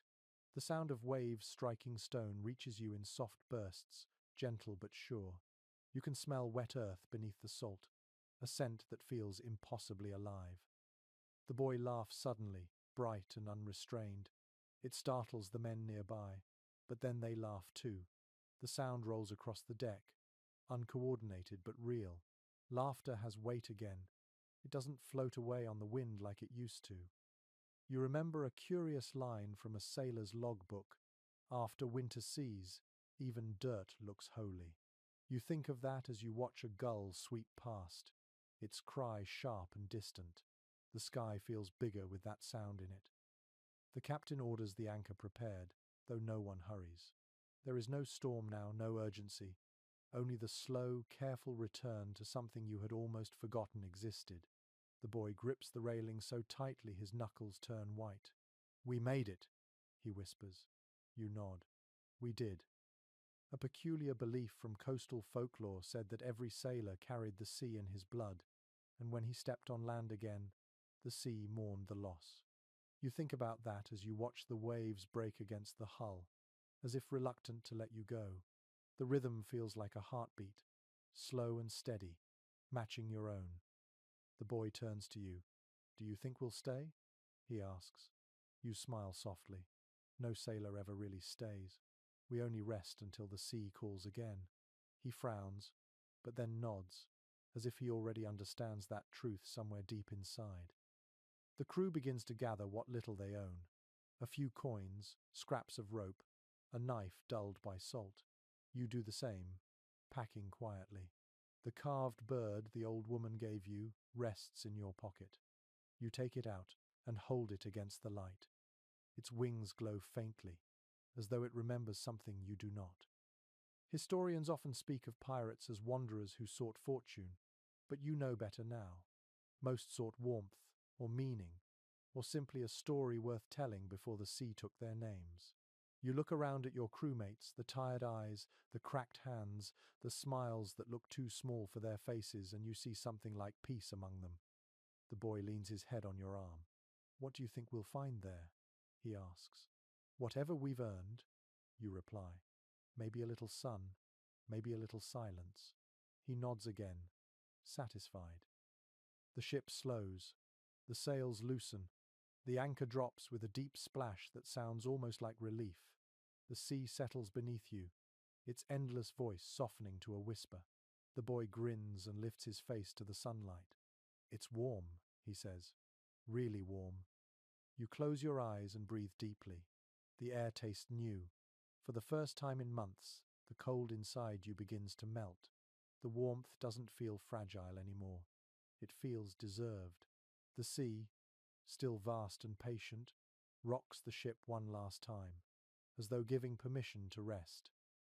No one speaks as the first small boat lowers into the water. The oars dip gently, breaking the surface with steady rhythm. The boy climbs in, clutching the carved bird in one hand. You follow, watching the ship recede behind you, its dark sails catching the morning light. It looks smaller now, like a memory that will fade but never disappear. The waves push you toward shore. The smell of earth grows stronger, the sound of gulls louder. You glance once more at the sea. It glitters like glass, serene, pretending it was never cruel. You smile, because you know better. You have learned its language. When the boat touches sand, you step into the shallow surf. The water laps at your boots, cold but forgiving. The boy runs ahead, laughing. You stand for a long time, watching the tide pull gently around your feet and whisper a quiet farewell. The sea answers with silence, which feels exactly right. And so you walk forward, leaving footprints that the next wave will erase, carrying with you the warmth of everything you refuse to lose. The night comes softly now, without fear. The sea lies calm behind you. its voice a gentle murmur fading into memory. You lie beneath a sky unbroken by clouds, the stars kind again, their light no longer cold. The air carries the smell of salt and grass, a mixture of endings and beginnings. Your body feels heavy, but it is a good weight, the kind that belongs to rest earned through effort. The ground beneath you is solid, unfamiliar after so long, yet it cradles you the way the waves once did. The boy sleeps nearby, his breathing slow and even. You can hear the faint rustle of his coat as he shifts in dreams. Somewhere far out on the water, the ship drifts quietly, a dark outline against the moonlit sea. You imagine it rocking gently, keeper of all your yesterdays. The frost has melted from its ropes. The sails hang loose and still. For the first time, you do not feel guilty for leaving it behind. You let your eyes close. The sound of the tide is softer here, almost like a heartbeat beneath the earth. The stars blur. The warmth spreads through you slowly, like candlelight filling a room. Everything you endured, the hunger, the storms, the silence now feels distant, small. You have survived the coldest nights, not through strength alone, but through the quiet persistence of being alive. The sea will remember you, in its way. And when it calls again, as it always does, you will answer with gratitude rather than fear. For now, though, there is only warmth, only breath, only the deep, endless peace of a world that has forgiven you for surviving. Sweet dreams.